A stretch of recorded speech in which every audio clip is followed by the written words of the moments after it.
Okay, you can go ahead, Mr. Mayor. Okay, thank you. Good evening, council, staff, invited guests, and the general public. Welcome to our regular council meeting of June the 7th. I have a motion moved by Lyle Warden, second by Martin Lang. Be resolved that the June 7th, 2021 council meeting of the Township of South Glengarry now be open at 7 p.m. All in favor of the motion? Motion's carried. Thank you. If I can ask everyone to please stand for the playing of our national anthem.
Okay, thank you. So before we continue with council, I would like to recognize one of our employees that is retiring on Friday, June the 11th, Mr. Mark Giroux. So on behalf of council and staff, I want to congratulate Mark Giroux on the occasion of his upcoming retirement on June the 11th. Mark has been with the Township of South Glengarry and Schlumberg Township for almost 40 years. Mark was hired in February of 1982 with the former Schlumberg Township. Mark worked as an operator in Recreation and Facilities Department, as a heavy equipment operator and lead hand for the Roads Department, and for a short time assumed the role of acting roads manager. Mark, we thank you for your service and commitment, and all of the best to you and your wife Lucy and to your family. We wish you good health, lots of laughter, and most of all, time to enjoy travel. I understand dancing, your cars, and your shop. So congratulations, and we wish you all the best.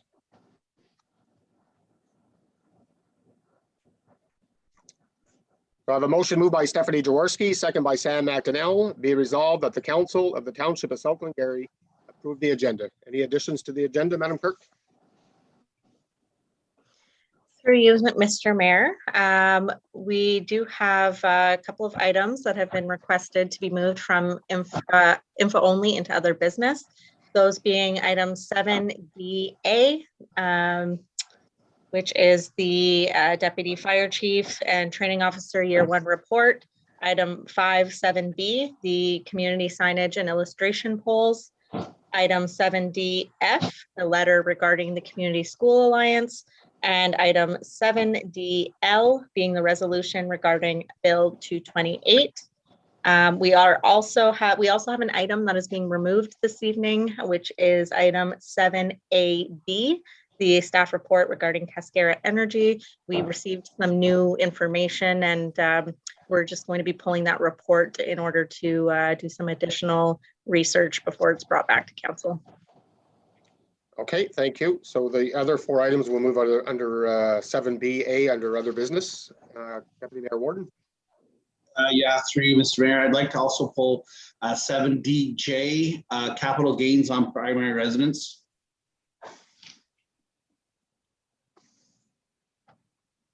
Okay, thank you. So we'll move that also under committee or under other business. Any other additions to the agenda? Not seeing none, so the motion would be as amended. All in favor of the motion?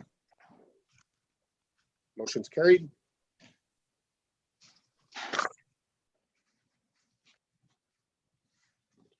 Is there any declaration of pecuniary interest? Not seeing none, I have a motion moved by Martin Lang, second by Lyle Warden. Be it resolved that the minutes of the regular meeting of council of the Township of South Glengarry held on May 17, 2021, including the closed session minutes, be adopted as circulated. All in favor of the motion? Motion's carried. I have a motion moved by Sam McDonnell, second by Stephanie Jaworski. Be resolved that the minutes of the public meeting of the council of the Township of South Glengarry held on May 17, 2021, be adopted as circulated. All in favor of the motion? Motion's carried. I have a motion moved by Lyle Warden, second by Stephanie Jaworski. Be resolved that the minutes of the May 31st, 2021 special council meeting of the Township of South Glengarry, including the closed session minutes, be adopted as circulated. All in favor of the motion? Motion's carried. Thank you. Okay, now we'll move into our presentation and delegations. We have with us Green Inclusive Community Building Program. Mr. Darren Crawford is with us this evening. If you have any other staff with you, Mr. Crawford, if you can introduce them, that would be great. All right, I'm going to share my screen now. Should be Heine Brunings on the call, as well as Steve Backer. Both are local sales representatives and solar specialists up in the Stormont Glendoss area, and they work with me on a direct basis to put these projects together. I have the large project experience, and they have the local experience. So together we serve the customers in tandem. It's a team effort. So you can see my screen now, I'm hoping. Let me see here. Let's go to this. You should be able to see the solar panel grant funding on my screen now. Yes, we do. Oh, perfect. Okay. So this document, again, I only have 10 minutes. I don't want to spend too much time here, but I think it's good to understand that this was sent out prior to the meeting, and it's an 11-page document summarizing what we call the 5 steps. We have a lot of experience in getting grant money for solar projects, and this sort of will give you a roadmap as to one of the ways you could choose to proceed in getting this money secured for your project. So I don't want to spend too much time here. All of your questions about what type of facilities would be covered under the grant, the different details about the grant is all located in this document. So again, I will not spend too much time other than to say that the federal government has put aside 100% grant funding for $250,000 projects and smaller. And when you go to over $250,000 to $3 million, there's an 80%, it's not called a grant because you don't get the money up front. You have to complete the project, and once the project is completed, then you get 80% of that $3 million maximum project size funded. So it would be $2.4 million would be coming from the federal grant program. There is also until July 6th a special competitive portion whereby you can compete for projects up to $30 million with a grant funding. Again, 80% of the $30 million would come from the federal government for those projects, but it is on a competitive basis. Before I move on, does anybody have any questions about this document? If you did pre-read it, I can answer those now, and then I can move on to the pro forma on your arena. I think is the most important document to get into tonight's minutes. Okay, I'll just ask the question. Mr. Crawford, if any members of council have a question at this present time, I can't see anyone. So if you do, just go ahead and speak. Okay, great. Thank you. I'll go into here. Perfect. All right, so we always start with our design. This is the Charland Recreation Center.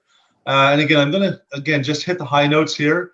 The roof will fit 206.4 kilowatts of DC panels, 180 kilowatt AC inverter, and it will produce 240,000 kilowatt hours per year. And this is called what we call a quick design. To confirm this information, we would have to come to site and then do a full walk around on the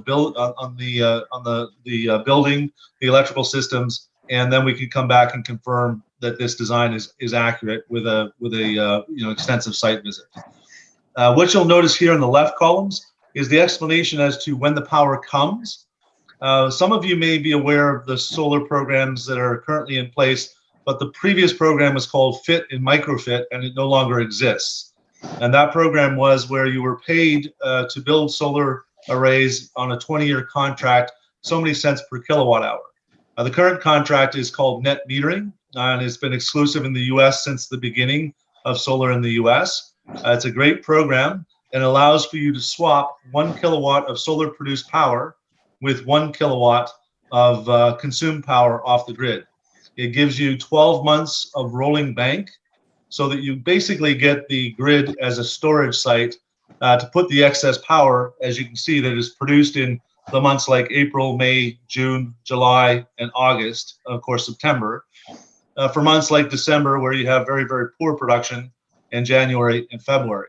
So it's made the Performas very attractive because we don't have to add batteries or generators to projects anymore because we have the grid as a battery. So great having that in the mix with the government. The chart on the right-hand side just explains the losses, and again, it's kind of in the weeds, so I'm not going to spend too much time. The system will look like this. And what I would ask, just as a question here, this is only 60% of what your bill is currently. We were wondering if there was any land neighboring the building that could be used. I think that there was a spot, but we read something about the town charter that it would require some amendments for the land to be used. Is there any other space where we could expand this system? Just as a quick question before I move on. I'll ask Mrs. Haley to answer that question, but I believe the answer is no, but. Okay, no problem. Mrs. Haley, All right, and you have a lot of shading issues here with the trees. So using the parking area with carports is not really a great design, so we didn't pursue that as well. We do build carports for large projects as well, but in this situation, there's not really a good fit with the property for that, so we've left it at this design size. Okay, so with that in mind, I'll move on to the Performa. And the first section of the Performa, and I'll make this much larger, of course, so you can see it. Give me 1 second. How does that look? That's okay. Okay, good. All right, so what you'll see is you'll see your bills in the first column here under bill usage, and it shows again the peak consumptions are in the winter months, which would make sense. It's the arena. So January is 52, 52 February, 33 in March, 46 in April, May is 41, and then the summer months you pretty well drop off to just around 13 to 10,000 kilowatt hours a month. December you have 51 again. November 51, December 66. So using your billing information, it translates to $6,300 worth of electricity charges. And your delivery charges reflect a demand moment expense, which is not nettable by the net metering rules. So to understand that, anything on your bill that is a kWh charge is considered nettable. So any of the extra power you produce during the day that you store on the grid, you can use on a once-a-month basis to knock down your nighttime consumption. We have an interesting case where we have worked for 2 years at the Sterling Arena and collected data through a data collection system on how the chillers use power at their site. And there is a brilliant case to install a battery system to get rid of this demand charge. So in the $4,600 in this first column, there is probably a $15 or $16 charge per kVA or kW, depending on which one it is, larger charge. And then there's a small amount in here for your delivery expense, which would be netted. It's a kWh value for line loss, transformers, maintenance of your lines, things like that. But they're all kWh charges. That being said, you go across here, regulatory is not nettable, but it would diminish because, again, you're going to be using less power from the grid because you'll be producing your own power during the day and consuming what you produce. So after a year of consuming power through a solar array, you're not going to be reporting 406,000 kilowatts. You'll be reporting something more like 200,000 kilowatt hours of consumption, because that will be your nighttime consumption when the solar array is not performing. Okay. So your total bill currently is $92,097 plus taxes, $104,069. Okay. So the bottom section of the bill analysis explains how solar works and how net metering works. So you can see the same numbers here, the 406,000 and the 240,000 kilowatts. This information is taken from the helioscope design that showed the picture of the arena. So this is where the power is produced in the months, and it shows how you're consuming and using up credits. Now, remember, this system is only 60% of your total bill. So we're not able in some months to get rid of your total bill, so there's no credits being used here. So we go down into June, where you have a nice big credit earned. A nice one in July, 21,000, August, 23,000, September, 12,000. Then we come back into October. We're going to use 480 credits to offset the bill to basically as close to zero, except for the demand charges. And the same thing here. November, 44,000 is used, 29,000 is used, effectively leaving very small balances of electricity and global adjustment expense in this column. Okay. And if you have any questions, please stop me. Again, I'm going to be providing this information that you can dissect at a later date after this call.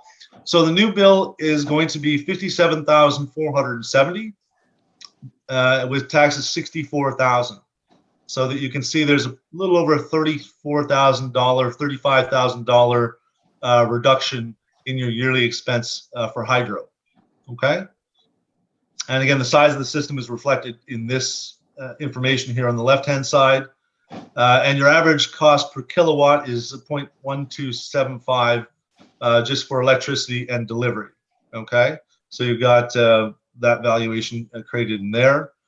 The next one is the savings and how the grant would affect the cost of the system, and explaining that. And of course, I have to make this larger because it's much too small. Hold on. There we go. Is that sufficiently large enough? Okay, I guess no answer. That's good. All right. So to build a 206,000 kilowatt DC system on your roof, it's going to cost $2.35.7, which is $486,335. There will be fees required on this size project to be paid to hydro in the neighborhood of around $17,286. So the total system cost would be $503,621 plus HST. You would qualify for 80% of the value in the form of this, not called grant, but sort of a grant, whereby once the project was completed, you would be receiving a check for $402,897, which leaves you a balance of $100,724. Okay. So I like to just focus on the first couple of lines, and then I'll go to the summary, which is here on the left-hand side. So following the math, currently your arena is using 406,000.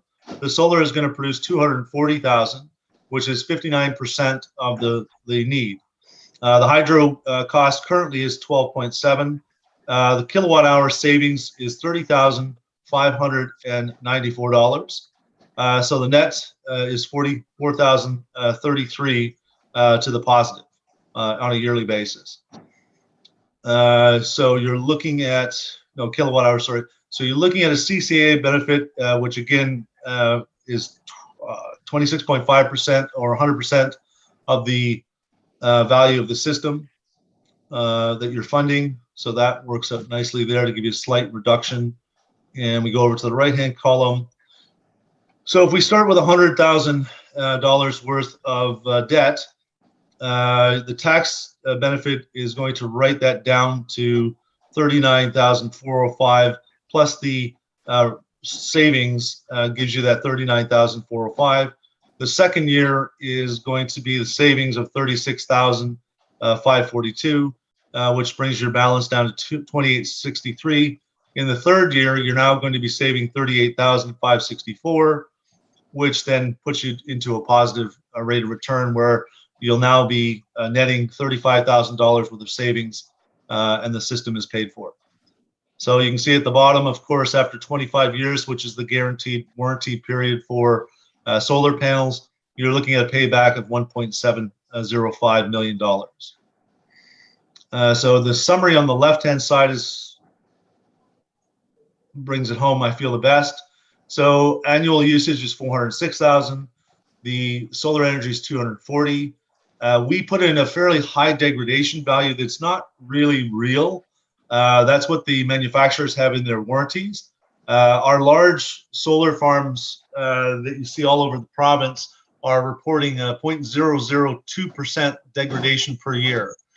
So when you look in this value here at 240, you'll see the following year there's 238,800 estimated for production. We're going to outpace that. We'll probably have 239, 500 kilowatts if it's an average year. So this number again is just nice. We always like to be conservative on our estimates. Energy from solar again is 59%. The bill savings year one is $30,594. The monthly savings on that is $25.49.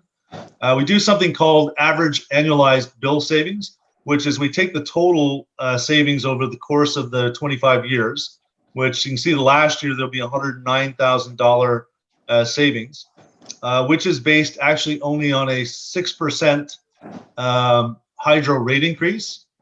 And for the past 50 years, between delivery and electricity cost, hydro has been outpacing 10% rate increases. Of course, some years we have, somewhat of a savings, but that's usually an election year. And then shortly after the election year, everything goes back to the way it was, and we continue to see double-digit rate increases. Last year, it was kind of we call it a roller coaster. The rates went they started at 21 cents a kilowatt on the high side. They dropped to 8 cents for a month. Then they went back up to 22 cents. Then they dropped down to 12 cents. Then they went back up, then back down to 14.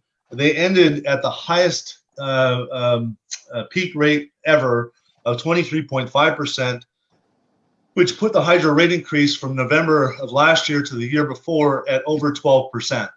So again, I think 6% is a very conservative escalation. And when you look at the average annualized based on that 6%, you're going to be saving $62,337 per year, $5,195 per month. The lifetime bill savings will be $1.558 million. And again, that is based on a 6%. If it does 10%, then you could more than double this number. The rate of return on this project is 47.43. The total return on the investment is 339%. The payback period is 2.07 years. We do have, for those municipalities who don't want to take any money out of their pocket, a lease option, which again basically makes it our responsibility to make sure that the system is operating for the full term of the lease. So if the system is down, you're paying us only for the kilowatt hours that the system produces. And you'll see that reflected in the annual hydro savings over what you're currently spending. And again, the finance balance is the same. The nice option here is without having to put any money out of your pocket, what we're asking customers to look at is compare our kilowatt hour rate to what you're currently paying Hydro One, and the fact that in 20 years, on this example, this 20-year term here, that you would have a zero buyout. So we will usually be lower than Hydro One initially by several cents per kilowatt hour on a lease whereby we're doing all the operation and maintenance. And at the end of the term of 20 years, you'll own an asset that will easily last more than 35. So you'll be looking at no money out of pocket, zero maintenance and operations costs for 20 years. basically a guarantee of production from the system because we only get paid based on the kilowatt hours that the system produces, and that offsets your hydro bill. So I think that's it for me. I was trying to keep it under 10, and I know I've gone 25, so I have to apologize. It is a lot of information, and I tried to really go quickly, but there is a lot to cover here. All right, sorry. Yep. Thank you, Mr. Crawford, for your presentation. I will open it up to members of council at this present time. I see Deputy Mayor Wharton's hand up. Go ahead, Deputy Mayor. Thank you very much, Mr. Mayor.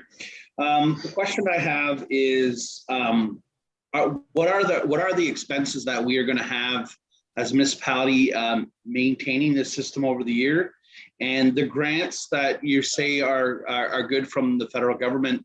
Are they guaranteed if we move forward with this project? Yes, and in the 11-page document, we outline the steps that we do for our customers. We do all the grant writing. So basically, there's an upfront expense of $500, but really that's paid for through the grant process. Once the grant is secured, then we basically proceed with the project.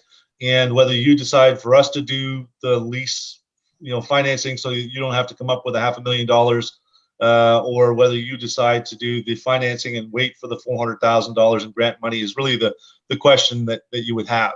And again, in the one respect, of course, we understand you're going to go out to bids. We have absolutely no problem competing on a bid.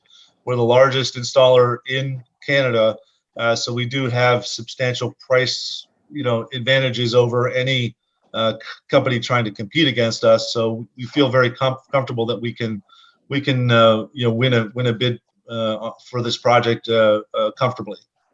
Perfect. Well, listen, I really appreciate the presentation. I like these outside of the box type of presentations, and I think that we need to do our part to capture as much renewable resources as possible. So I look forward to staff's report, and thank you.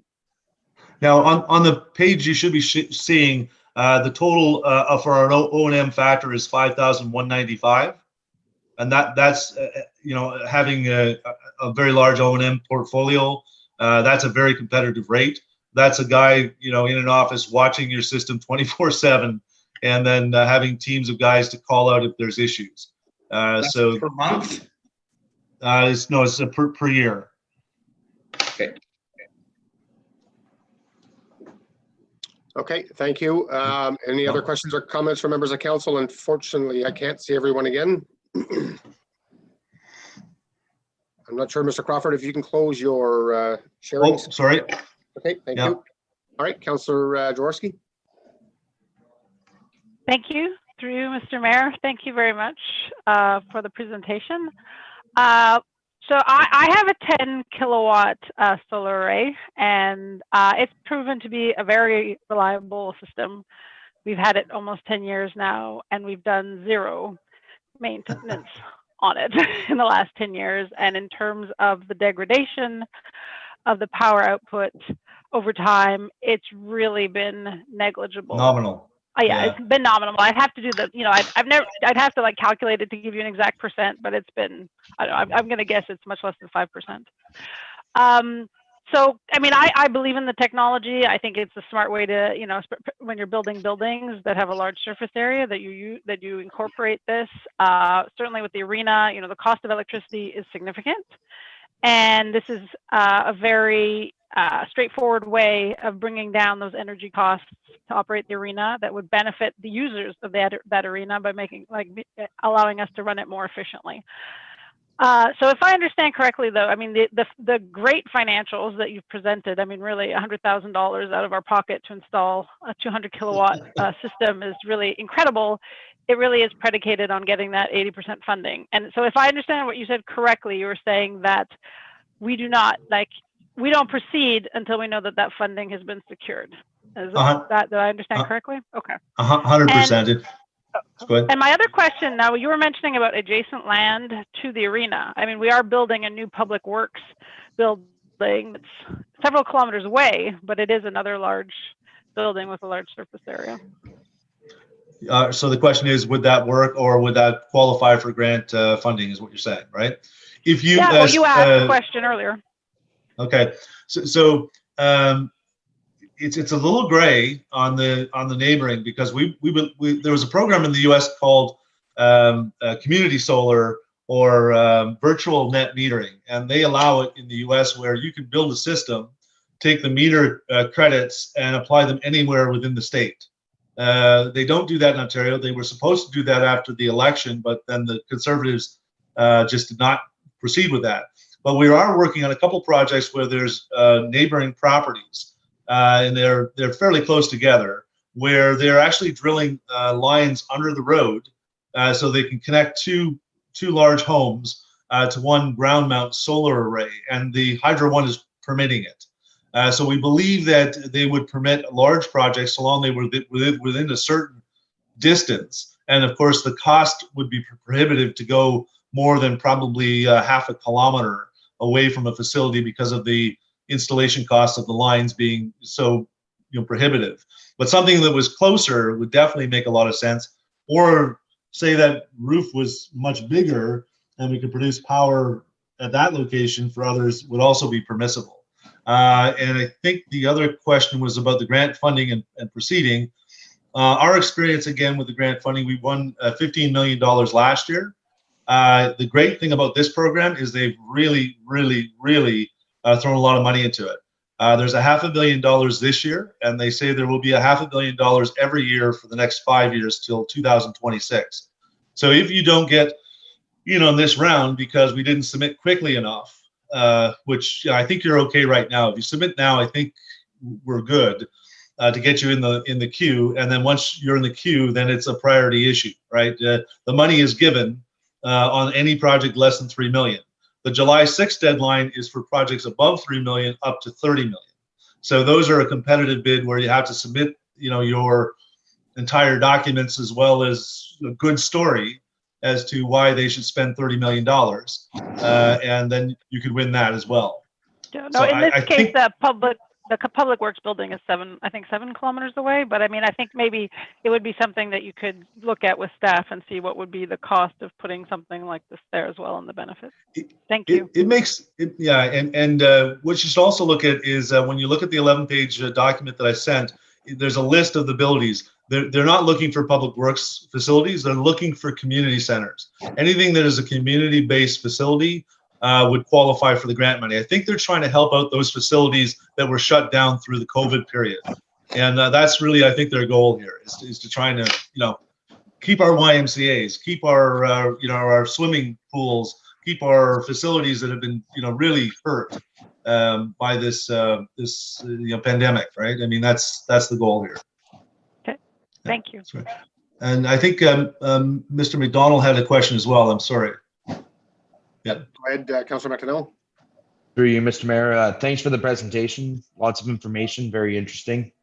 I guess a question for me, and it's always been something that's come to mind, or I've heard of, I guess, not officially or never any science base to it, but what's the lifespan compared to, I guess, what like lost efficiency over the years due to breaking down or degrading of the solar panels? Do you have that offhand, or a Yeah, rough it was.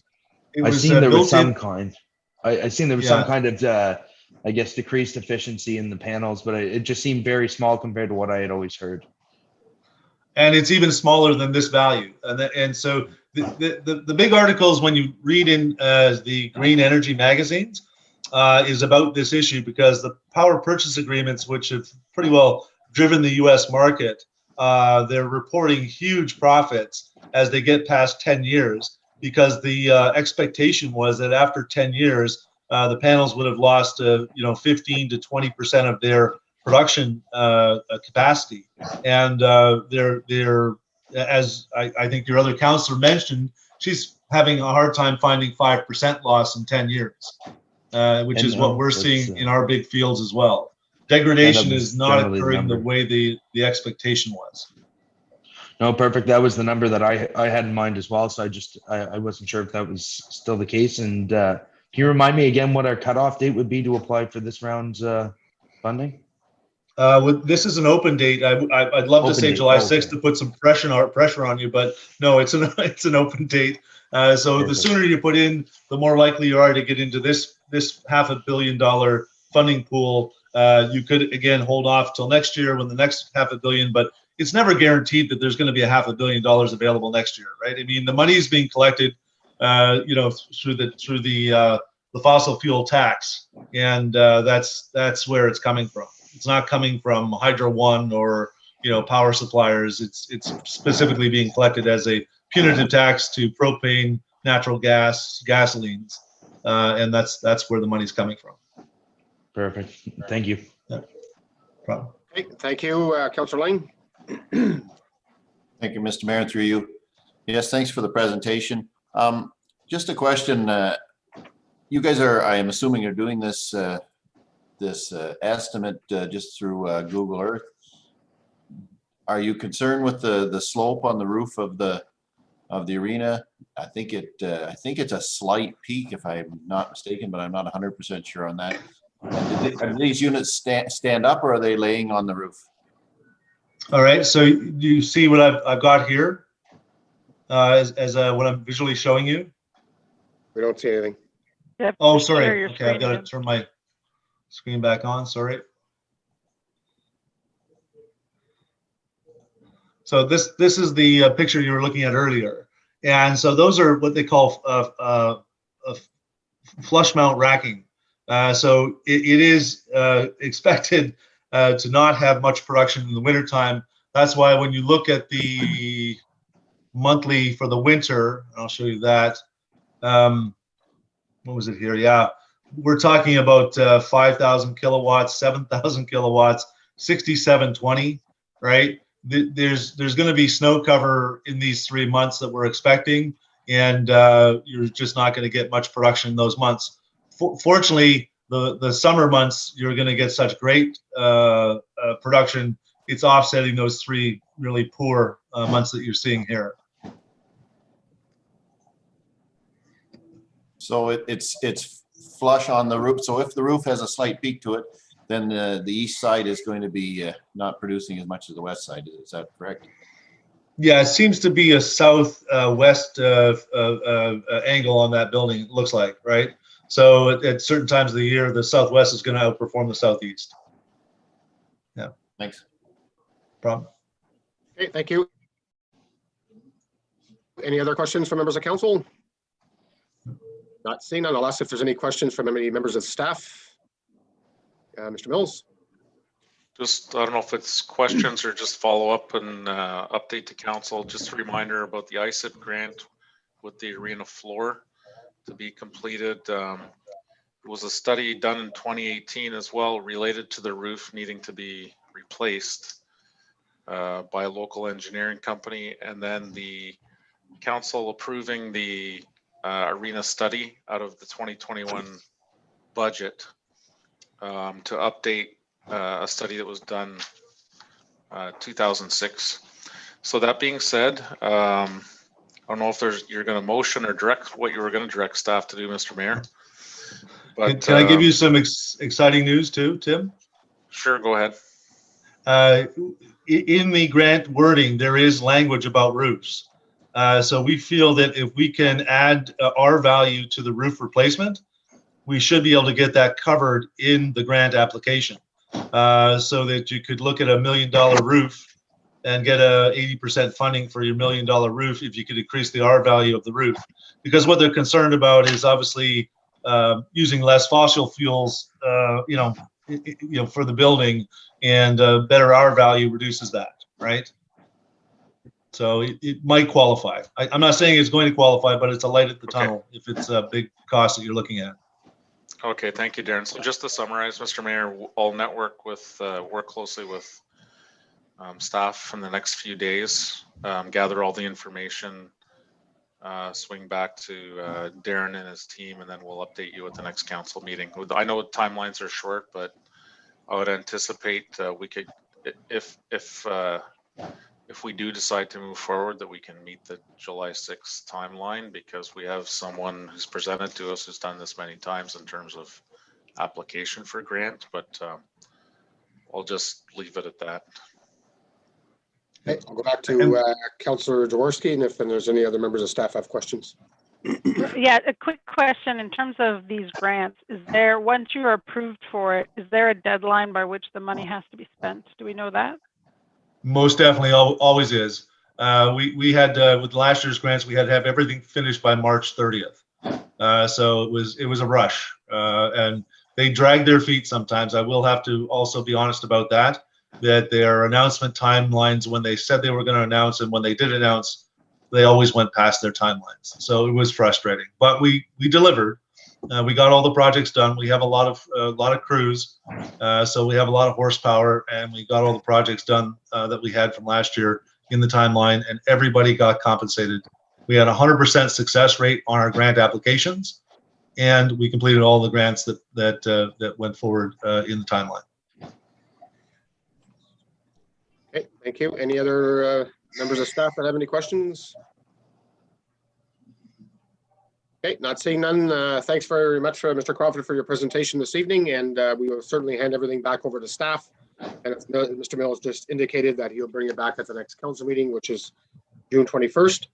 And if council decides to move forward, like you said, we will meet the deadline of July the 6th. And just for clarity, July 6th is only for projects above 3 million. Okay, so we have lots of time, I guess, in regards You to have lots of time. Yeah, well, yeah, there'll be competition for the money, but you have lots of time. Yeah. Yeah. Okay. Great. Perfect. Thank you very much. Yep. All right, Take enjoy care. the rest of the evening. Thank you. You too. Bye-bye. Bye now. Okay, we'll move right into number 7, staff reports, household organic waste diversion program. This is Ms. LeBrun. Welcome. Yes, thank you, Mr. Mayor, and good evening, council and members of the public. I'm pleased to present this report to you tonight on an opportunity to develop an organic waste diversion initiative through the introduction of a pilot program through food cycle science utilizing the Food Cycler. So Food Cycle Science is a Canadian-owned company, and the co-founder is a former resident of Cornwall, and they currently have offices based in Cornwall and Ottawa. Council would remember a presentation done by Alex Heyman with Food Cycle Science back in March. For members of the public who did not see this presentation, the Food Cycler is an eco-friendly machine that will reduce kitchen scraps to nutrient-rich soil amendment in as little as 3 hours. The unit can sit on a countertop, and it can reduce 2 liters of food scraps by about 90% in volume. Office staff have been using the Food Cycler unit since September, and we run the unit at least once a week, sometimes twice a week, depending on the amount of waste that we collect from staff. The feedback has been extremely positive, and the machine is quiet, it's compact, and the soil amendment is essentially odorless. So the soil is put into the gardens around the office, and staff have indicated that they do feel like they are making a small impact by diverting some of this organic waste being sent to our landfills. So the report that you see in front of you today has a lot of valuable information on waste diversion, changes that are coming down the pipeline, and these changes will have an impact on our municipality. Although administration is researching and looking at many strategies for reducing and diverting organic waste from our landfills, some of these goals have yet to be established. So for the purpose of tonight's report, I'd like to focus on the cost benefits to the residents as well as the municipality if council were to approve this pilot project tonight. So Food Cycler has been chosen as a semi-finalist in the Government of Canada's Food Waste Reduction Challenge run by Impact Canada. This opened an opportunity for the township to do a trial food waste diversion solution at a cost well below market price. This pilot project will help reduce food waste going to our landfills and an opportunity to bring new technology to our residents at an affordable price. So Food Cycle Science is looking in return, I guess, of doing this pilot project with the municipality They're looking to receive high quality data and feedback from the pilot program participants, as well as receiving some high quality feedback from our residents, staff, and council regarding the feasibility of a food cycler. So the estimated total cost to residents to participate in this pilot project would be approximately $120 plus HST. And the pilot program with 100 participating residents would have a net cost to the municipality in the amount of $11,300. And it's our recommendation to council that this be drawn from our waste management reserves. So at this time, I'd like to open it up to questions from council. And I do want to mention that Alex Heyman is on the meeting tonight from Fruit Cycle Science. Should council have any specific questions for him? Thank you. Okay, thank you, Ms. LeBrun, for your presentation. I will open it up to questions. Deputy Mayor Warden. Through Mr. Mayor, Ms. LeBrun, thank you very much for your presentation. I am excited to see this program hopefully pass this evening. After Mr. Heyman made his presentation a few meetings ago, I received a number of positive messages from residents saying, sign me up, where do I get mine? I think this is a small amount of money to potentially be onto something really good, and that will have huge benefits bit by bit for diverting this kind of organic material from our landfill. So I'm 100% in favor of it and hoping other members are too. Okay, thank you. Councillor Jaworski.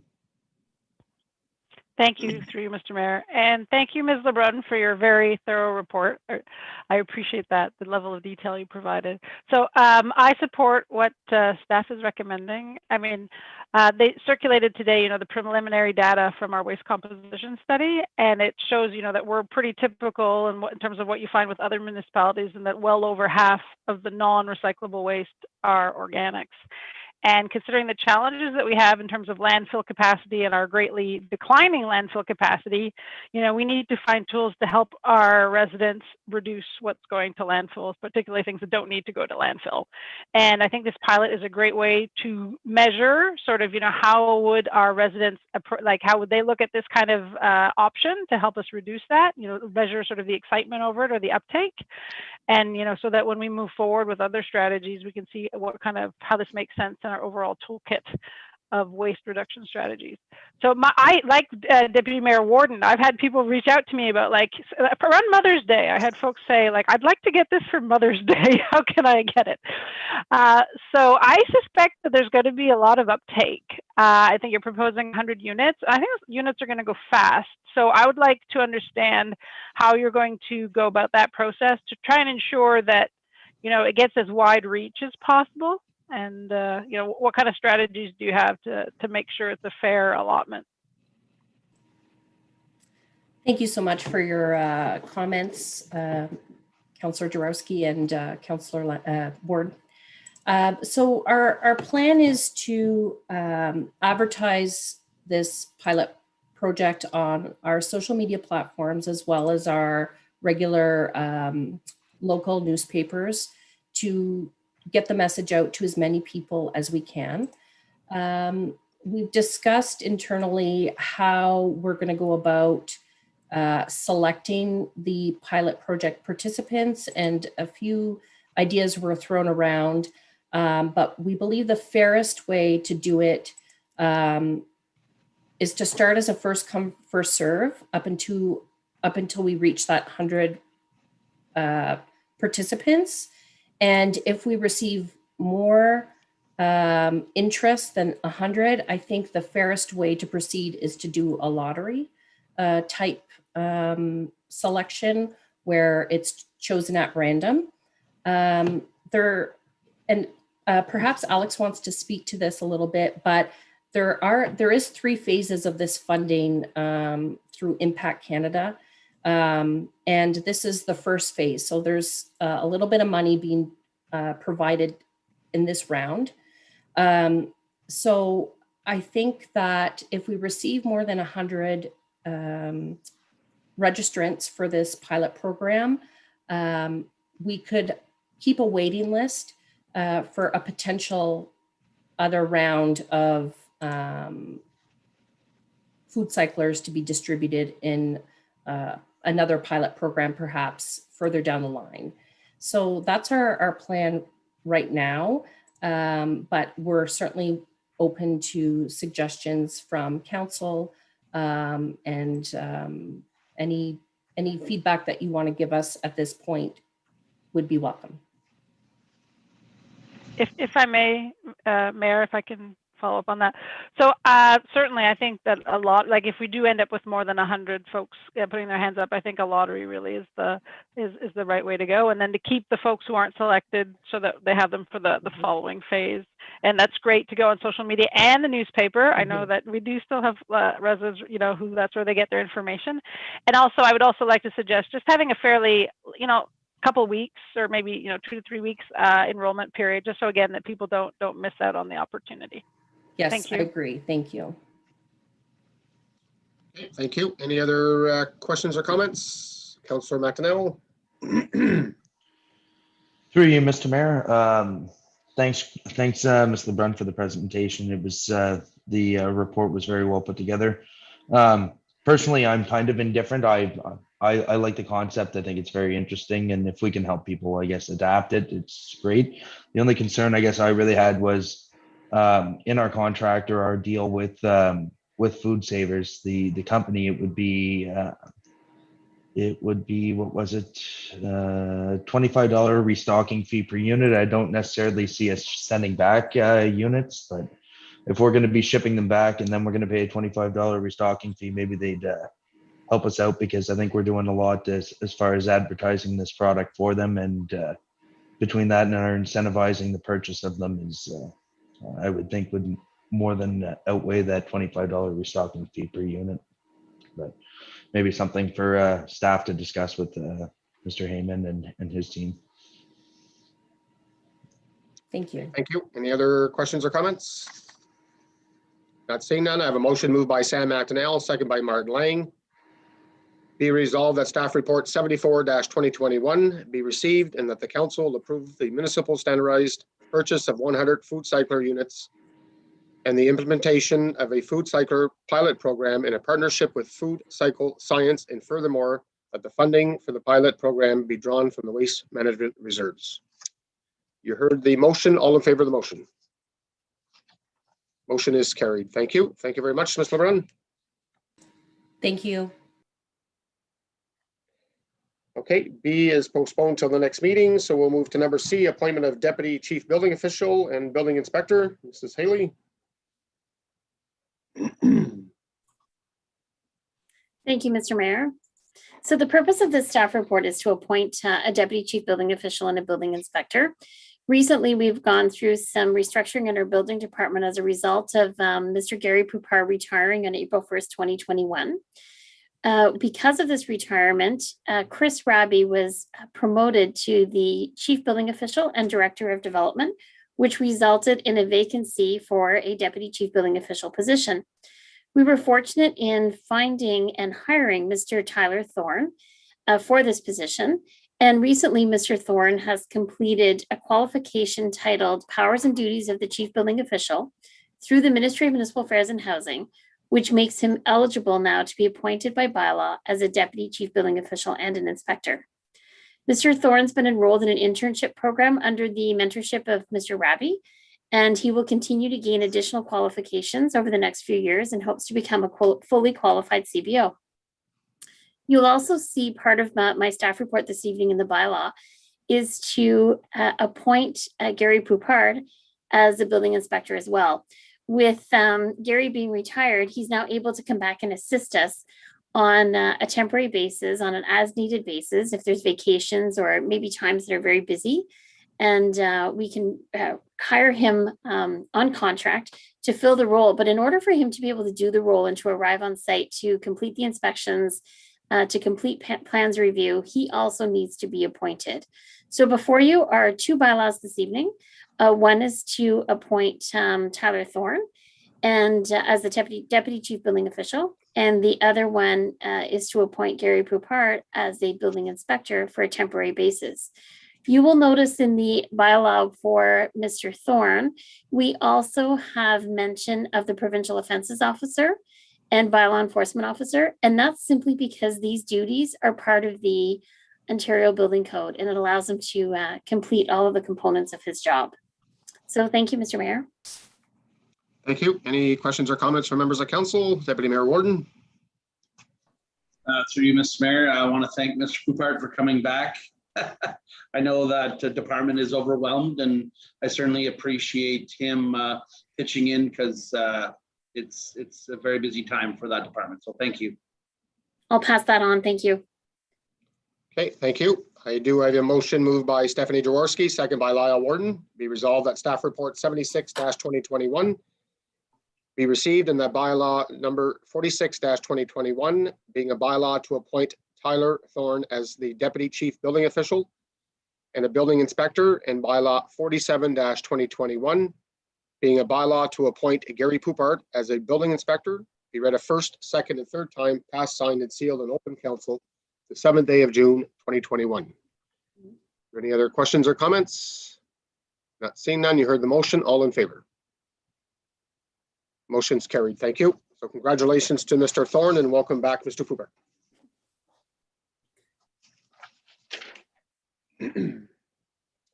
Okay, number D is A.L. McDonald Grocery Limited zoning bylaw amendment. Mrs. Haley. Thank you, Mr. Mayor. So the purpose of the staff report this evening is to recommend to council to approve the site-specific zoning bylaw amendment. And I'll just walk you through a little bit of history on this property. So this property is located in the village of Williamstown, very well known by the community as Alex McDonald's store, as well as the Ye Olde Bridge Cafe. And the purpose of this amendment was to recognize the existing structures that were constructed on the property since 2006 and to bring them into compliance with the zoning bylaw. You will see in the staff report that I have photos of the location, as well as detailed policy information that explains how it conforms to the provincial policy statement. We at one point thought an official plan amendment was going to be required. However, the United Counties recently completed a housekeeping amendment to amend some sections that would work more favorably with our residents, and that remove the need for an official plan amendment in this location. And so when it comes to the zoning bylaw amendment, administration is recommending to council to approve the amendment, and the approval will recognize development to be permitted in the floodplain, as well as to reduce various components for the development, such as setbacks, parking requirements, lot coverage. And really, just to summarize this without getting into a lot of detail, it's just bringing the property into compliance to meet the zoning standards of today. In the recommendation, you'll see all the details that are required to bring it into compliance. But after going through the public process and ensuring that this can conform to the provincial policy statement as well as the official plan, staff is confident in the recommendation to council to approve this amendment. So thank you, Mr. Mayor, and I can answer any questions if you do want more specific breakdown that I provided in the staff report. Thank you. Okay, thank you. Council is certainly familiar with this file as it's been ongoing for quite a while, and it's nice to see it come to the end. So if there's any comments or questions, I will have them at this present time. Not seeing none, I do have a motion moved by Sam McDonnell, second by Martin Lang. Be it resolved that staff report 77-2021 be received, and that bylaw 48-2021 being a bylaw to amend by bylaw 38-09, comprehensive zoning bylaw for the township of South Glengarry, to rezone the property legally described as part of lots 29 and 30, registered plan 19 in the geographic township of Schlumberg, now in the township of South Glengarry, in the county of Glengarry, also known as 19688 County Road 19, from Hamlet Commercial and Natural Hazard to Hamlet Commercial Exception 2 and Natural Hazard Exception 1, to reduce the watercourse setback from the top of the bank from 30 meters to 0 meters, to reduce the minimum lot frontage from 40 meters to 27 meters, to to increase the maximum lot coverage from 20% to 31%, to reduce the front yard setback from 3 meters to 1 meter, to reduce the exterior side yard setback from 3 meters to 0.4 meters, and to recognize all existing buildings and structures, as well as the 2 existing parking spaces and 1 loading space as permitted uses be read a first, second, third time, passed, signed, and sealed in open council the 7th day of June, 2021. That the council of the Township of South Glengarry confirms that no public comments were received on this application, and therefore there was no effect on the decision. Deputy Mayor Warden. Through you, Mr. Mayor, I just had a quick question. Ms. Haley, if this passes, this will now permit the owners to apply for CIP and grants and stuff, and what they've did in the past, but were not able to? So through you, Mr. Mayor, that's an excellent question. There is a couple more steps left in the process. If council approves this evening, it is subject to the 20-day appeal period. And then the property owners will be required to apply for a building permit to bring all structures into compliance. Once we have full compliance on the property, that will close any remaining work orders. And then it will allow them to apply for both the RIP as well as the CIP funding. Thank you. Okay, thank you. You've heard the motion. All in favor of the motion? Motion is carried. Thank you very much, everyone. Thank you, Mrs. Haley. Okay, next on the agenda is the Leger zoning bylaw amendment. Mrs. Haley. Thank you, Mr. Mayor. I feel like I rushed through the last one, but I know council is very familiar with that file. In terms of this zoning amendment application, I will provide a little bit more detail. So this property is located at the very north end of the village of Lancaster. We're all very familiar with the Shell gas station. And the property owner recently acquired the adjacent or abutting property to the east of the gas station. So the purpose of this amendment is to rezone that property to allow that property to become a Hamlet commercial zone in hopes that the property owner will be able to develop or redevelop the gas station someday and have additional land to make the gas station space larger. The subject property currently has an existing dwelling and it's privately serviced. And the goal would be eventually to remove that dwelling and then reconfigure the gas station with new gas pumps, a new convenience store, and the possibility of an office. You may recall that we recently had a public meeting and we had one member of the public participate in this public meeting. To summarize the comments, in my opinion, a lot of it was around drainage, access. And so we will work with that property owner if and when the developer chooses to move forward with the redevelopment of the gas station. During the public meeting, that property owner did bring forward some comments, but did not reach out to me following the public meeting, nor were there any negative written comments that were received through the process. When going through this process, we were able to determine that the proposed zoning amendment can conform to the provincial policy statement in various sections. It also conforms to the official plan as well. And we circulated the United Counties, as well as all abutting property owners. The United Counties had no comments regarding the zoning change. If and when the property is redeveloped, the United Counties will be involved in the site plan aspect of it to assist with access, traffic, things like that, or movement of traffic. We've been able to complete this application quite quickly as we have a 90-day timeframe and a decision will be made today on day 48. And I feel that even though we did have that one member of the public participate in the process, we feel that the comments were received did not result in the need for administration to recommend this application to be denied. I think that's all I have to offer at this time, Mr. Mayor, but I certainly can answer questions if there are any. Sorry, thank you. Deputy Mayor Warden.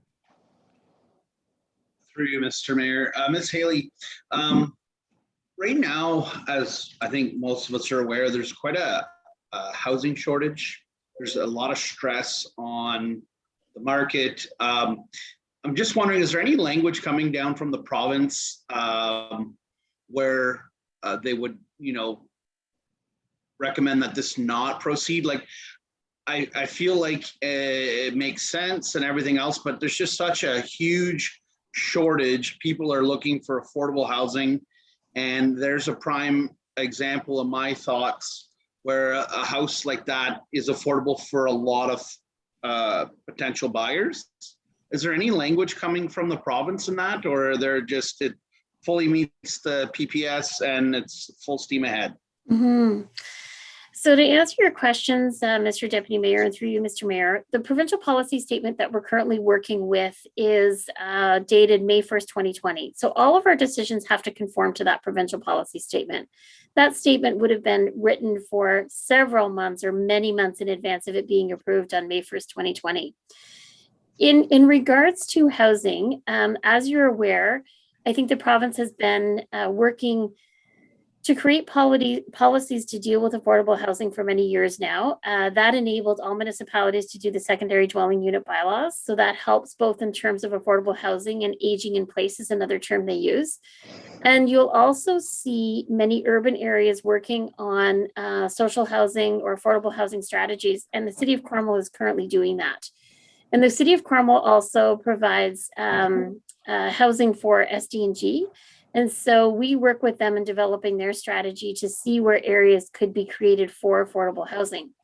Specifically to this location, you're going to have sections in the provincial policy statement that will also allow for or encourage commercial growth that our community serving. And in this case, this property is quite small, especially when it's privately serviced. Having the ability to add additional land to it will make this property more viable. So I can definitely see both sides. So let's hope we will continue having more development come forward from a residential purpose in larger area, not necessarily larger areas, in areas with larger pieces of property that can end up generating more parcels. And maybe we'll have more secondary dwelling units be created as well. If there's anything that comes forward that's being proposed from the province, we certainly can communicate that to council in the future. Perfect. Thank you very much. That was well explained. Thank you. Thanks. Okay, thank you. Any other questions or comments? Not seeing none. I have a motion moved by Lyle Warden, second by Stephanie Jaworski. Be resolved that staff report 78-2021 be received and that bylaw 49-2021 being a bylaw to amend bylaw 38-09, the comprehensive zoning bylaw for the township of South Glengarry, rezone the property legally described as part of lot 38. Concession 1, Part 2 of Reference Plan 14R1384 in the former township of Lancaster, now in the township of South Glengarry, the county of Glengarry, also known as 6071 County Road 34, from residential 2 to Hamlet Commercial, be read a first, second, third time, passed, signed, and sealed in open council the 7th day of June 2021. And that this council of the township of South Glengarry confirms that no public comments were received on this application that resulted in the need to deny the requested zoning amendment. You heard the motion. All in favor of the motion? The motion's carried. Thank you. Thank you, Mrs. Haley. And number F is the Ryman Farm Peanut Line Crossing Agreement. Mrs. Haley. Thank you, Mr. Mayor. So at our May 17th council meeting, staff had brought forward to council a staff report as well as the draft agreement for approval. And at that time, we had received some feedback from council in regards to some changes we should consider in the agreement, both in terms of this particular property, but also in terms of maybe setting precedent in moving forward. So in the staff report that we amended and brought forward explains the two main changes to the agreement. Originally in the agreement, we had what was called a setback for a 6 meter setback from the traveled portion of the peanut line.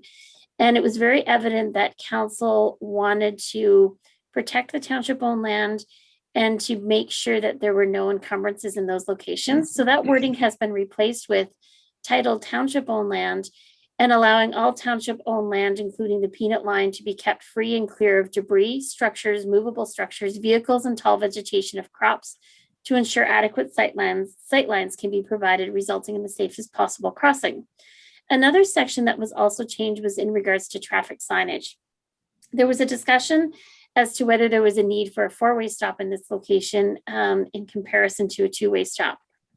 Because both of these areas are not my areas of expertise, I certainly worked with our fire chief, Mr. Robertson, and our roads manager, Mr. LeBlanc, to come up with what they felt was applicable wording for this agreement. And I would ask Mr. Robertson to be able to kind of explain it further. I know he'll do a better job in explaining both the traffic signage and the setback, if that's okay with you, Mr. Mayor. Go ahead, Chief Robertson. Sure, thank you. Through you, Mr. Mayor. So to go back to the setback portion, basically it's our requirement through the agreement of the landowner that fairly clearly that, as stated, they don't place any movable structures, permanent structures, equipment, or place any crops in the right of way, that the municipally owned right of way.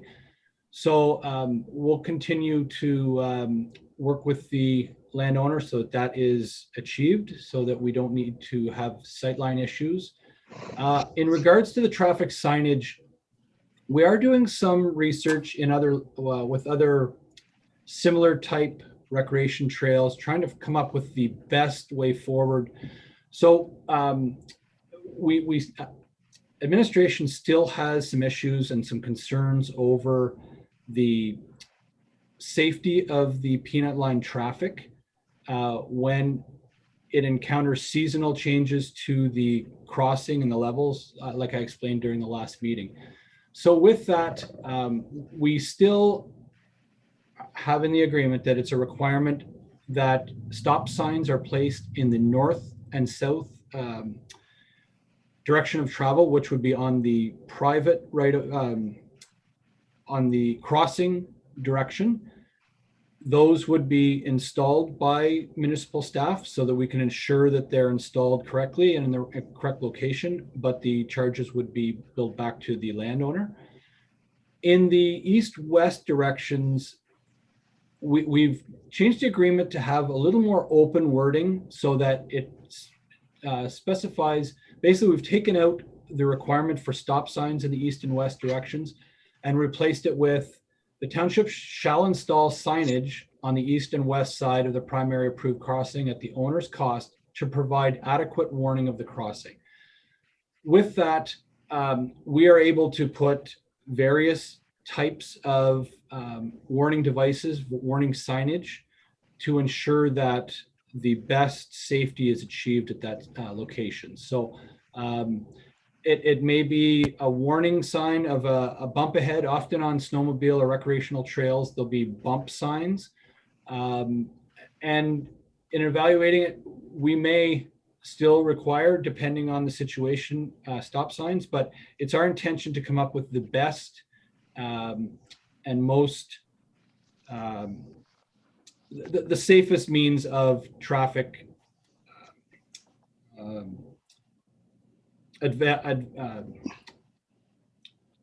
telling the public exactly what the best, that there's an upcoming hazard, sorry. So that's basically what we're looking to do. That's the changes that we placed into the agreement. And we think that it'll actually, these are the best ways to move forward on the municipal, for municipal liability. So. Okay, thank you. Has Mr. Ryman seen the proposed agreement of this? Is he aware, or is he? Go ahead, Joanne.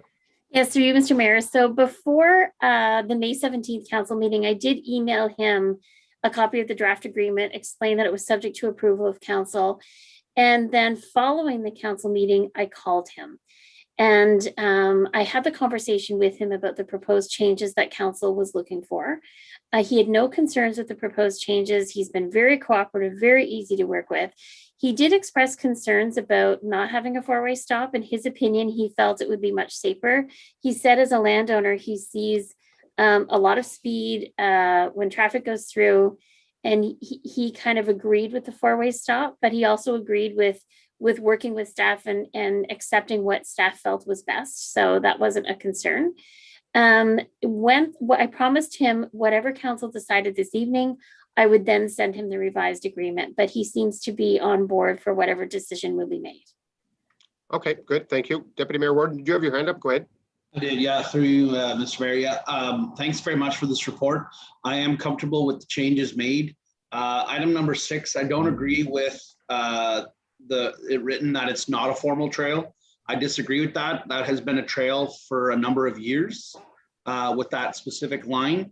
But I do like the idea of the stop sign at the north and the south side, and then staff using their, what they feel is best, warning up ahead. There's a numerous amount of signs that can be purchased, and it also could be communicated through the clubs that utilize it, the Glendalers, advising them and such. I think this is probably the best action. And then if not, it could be changed in the future.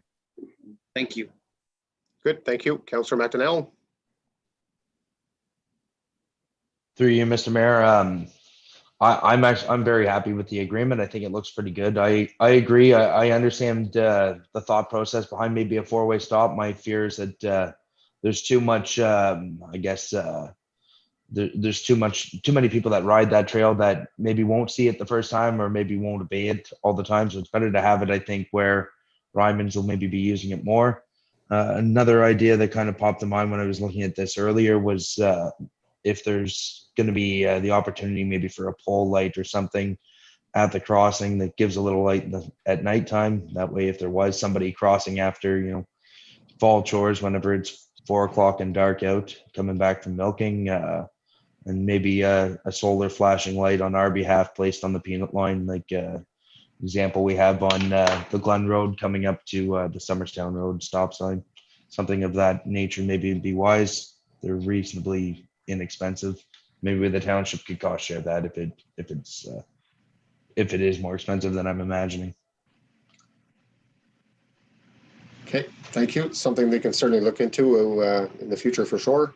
Councillor Jaworski. Thank you, through you, Mr. Mayor.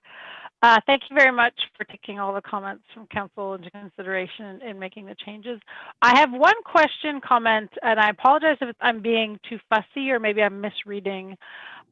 So in the portion that was updated about keeping the township-owned land free of debris, structures, et cetera, it says tall vegetation or crops.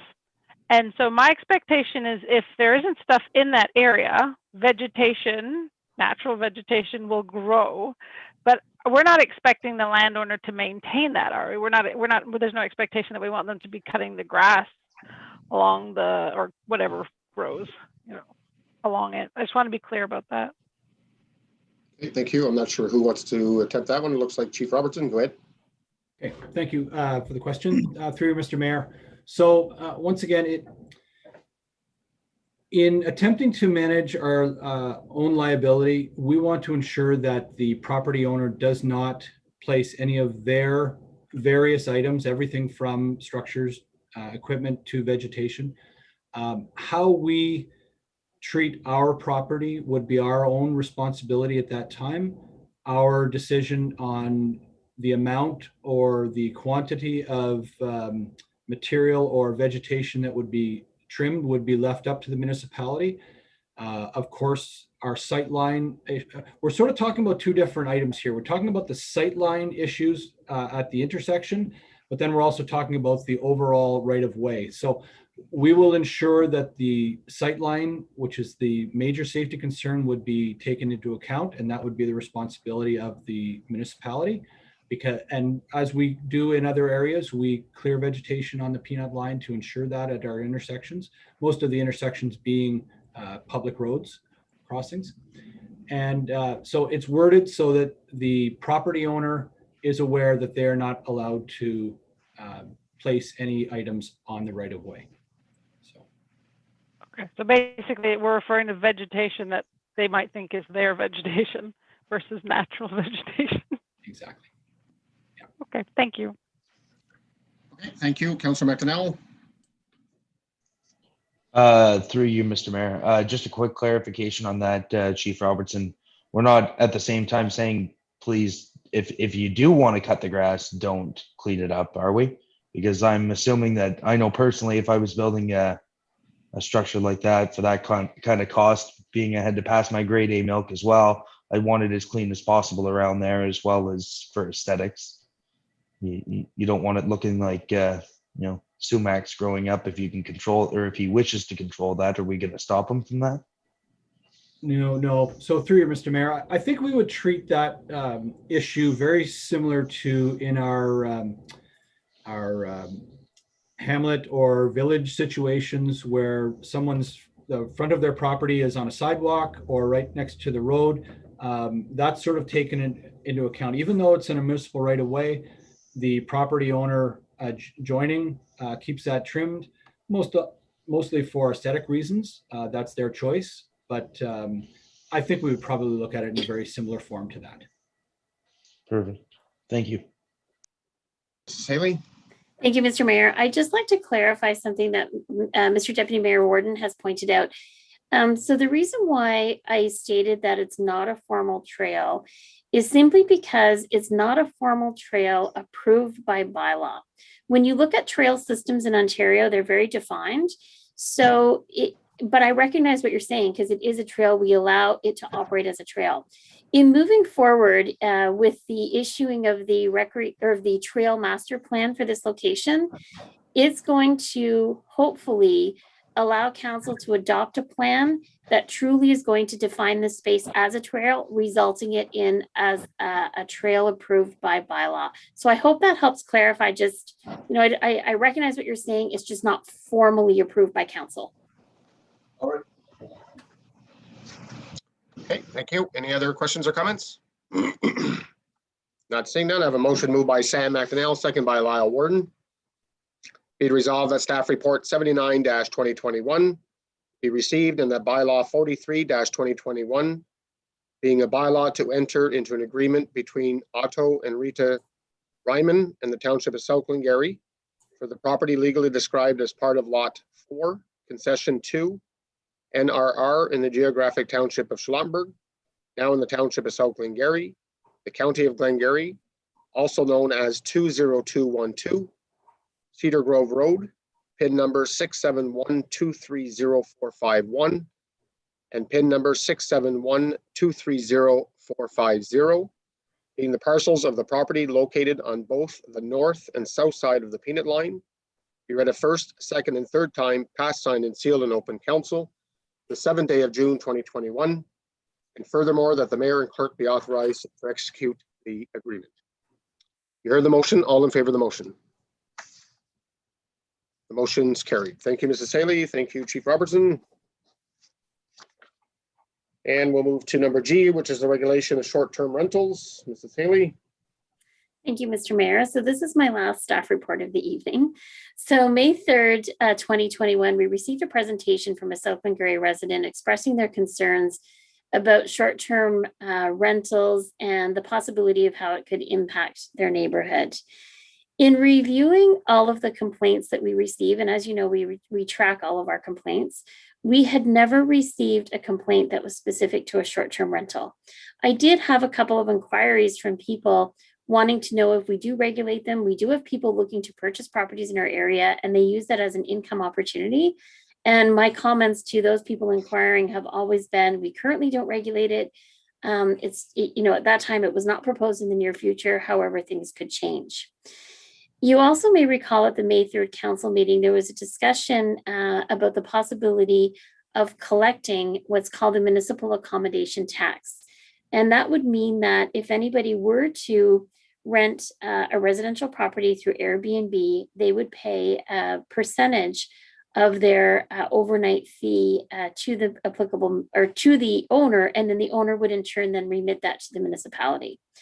So in reviewing this tax, which is called the municipal accommodation tax, lots of research was completed, and there's a lot of information out there through the province of Ontario where it allows and enables municipalities to put this tax in place by bylaw. And it's a revenue opportunity, ideally to support tourism initiatives within the township. You'll see the recommendation in the staff report is to have council endorse in principle the municipal tax accommodation program and direct administration to develop a policy detailing the program and the implementation plan. When completing the research, initially, when I did the research, I found like over 100 parcels of property that were available in South Glengarry for short-term rentals. But once I started digging a little deeper, I realized they weren't all South Glengarry residents. They come up with a much broader area. So we had one of our summer students, Hannah McDonnell, complete the research and actually find each location in South Glengarry that was available throughout the summer months of 2021, because it depends on the dates and times that you choose. Interestingly enough, approximately 15 short-term rentals were found. However, we were aware of many, I should say many, but several that were not on the list. And we figured out that they weren't available on the list because they were already booked for summer of 2021. So if council recommends administration to move forward to do more research in developing this property, I think it'll be important to take some time to watch that type of listing to understand how many short-term rentals are actually available in our municipality. And that would give our treasurer department a better understanding of what the potential revenues would be. So I see this happening in a couple of more steps if council is supportive of this. If council agrees to this resolution this evening, I would recommend that the finance department and the economic development department do the research. They're aware of this, by the way. I'm not trying to pass on my workload. They would do the research to determine the type of policy that's required and the revenue potentials, and then bring that report back to council with a recommendation that staff develop or not develop a final policy. So I really believe that this is the next step in the process to determine if this is the best approach for South Glengarry. So thank you. Okay, thank you, Mrs. Sayla. I'll open up to questions. I'll go to Councillor McDonnell, then Deputy Mayor Warden, then Councillor Lang. Through you, Mr. Mayor, I personally have no interest in pursuing this at all. I think it's kind of a waste of resources, in my opinion. I think we're going to tax it. We have no real goal for what we want to do with the taxes, and there's no real even way of putting it back specifically into where it's coming from. I personally think they're paying their property taxes. They can do what they want with their property. And I think in doing that, you're probably just going to see people pull their properties off of Airbnb for most of the year. And then what they'll do is they'll do it on a private basis. Most of these people renting cottages on the St. Lawrence, it's the same people that are coming back every year, and they're holding those weeks for them until the time they book it. And a lot of it now is not a first come first serve or a first serve basis. I would just think it's not in our best interest, and I think there's a lot better things we could be doing than putting another tax on these people. They're paying their property taxes, so thank you. Okay, thank you. Deputy Mayor Warden. Through you, Mr. Mayor, I agree with Councillor McDonnell. I have no desire in this. I feel that the cost and the energy that it would take to implement this sort of thing would outweigh the return. I'm not prepared to support any such tax. I feel like if maybe a review, I know we just passed some bylaws, but maybe a review from our bylaw officer, if there's anything that maybe we could tighten up, because this was the original reason for this was a complaint from a resident in regards to short term. So if there's maybe something that we can maybe tidy up and maybe tighten on our bylaws, but I don't feel our municipality is large enough and has the resources to implement this tax. Okay, thank you. Councillor Lang. Thank you, Mr. Mayor, through you. I think I'll be the third vote there. I'm not, why are we wanting to go out and tax people anymore? We've had no complaints other than one person brought something to council, not sure that they liked what their neighbor was doing, but we don't need to be going around and trying to investigate people and find out who's doing this and who's doing that. There's no justification for it at this point. Not interested in adding another tax to them. I agree. And we have noise bylaws and so on, that if there's issues in regards to noise being after certain hours, they have the right to go through that process also. So, Councillor Jaworski. Thank you, through you, Mr. Mayor.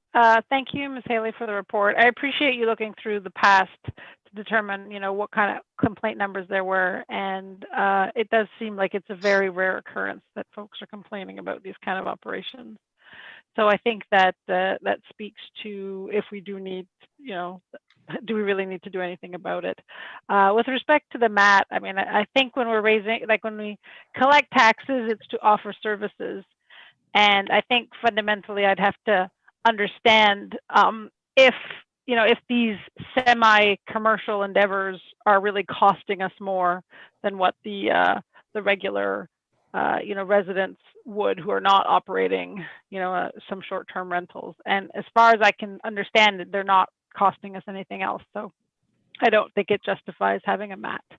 But if there is information showing that they are costing us more, then perhaps we should look into it. But I haven't seen that information yet.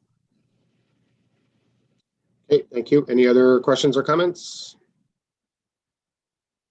Not seeing none, I have a motion moved by Martin Lang, second by Stephanie Jaworski. Be resolved that staff report 80-2021 be received and that the council of the township of South Glengarry endorses in principle the municipal accommodations tax program applicable to all eligible short-term rentals, and that the council direct administration to develop a policy detailing the program and the implementation plan.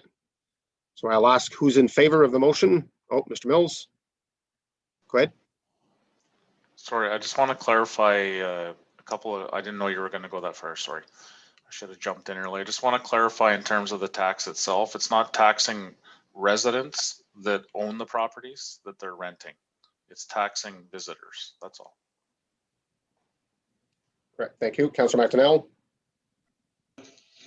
My only comment to that would be it then makes us more, those people then have to pay that tax anyway. So it makes houses in South Glengarry to rent on Airbnb less attractive because now they're more expensive than they were today. That would be my one comparison to that, because they don't have it in South Stormont, so why not rent a cottage down there?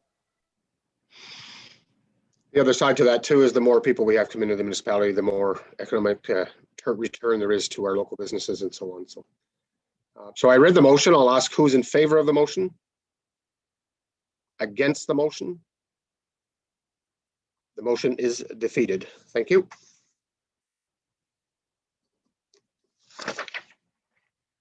Thank you, Mrs. Haley. So we'll move to H, smoke and carbon monoxide alarm policy. Chief Robertson.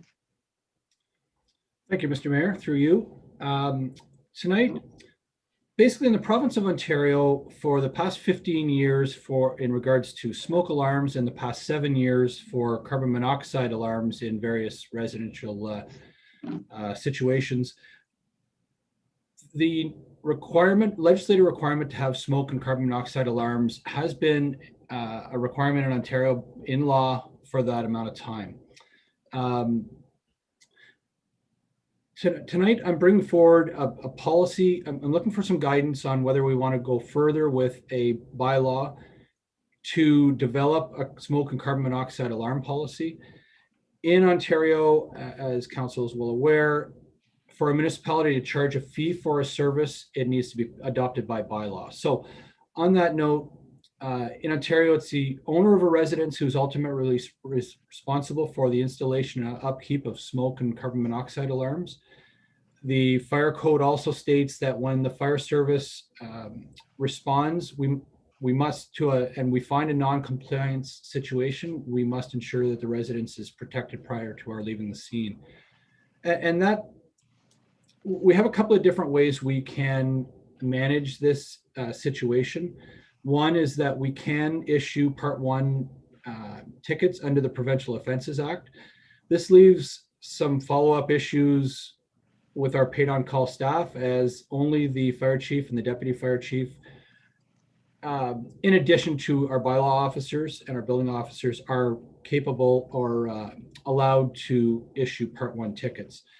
So it leaves follow-up issues, basically. So we've done some consideration on it, and this is done in other locations. So administration is proposing that an additional opportunity for residents who do not meet the legislative requirements upon arrival to an incident to be compliant in what we would supply the residents with the required alarms. And we would charge for each of those alarms, we would charge a set fee of $120 per device.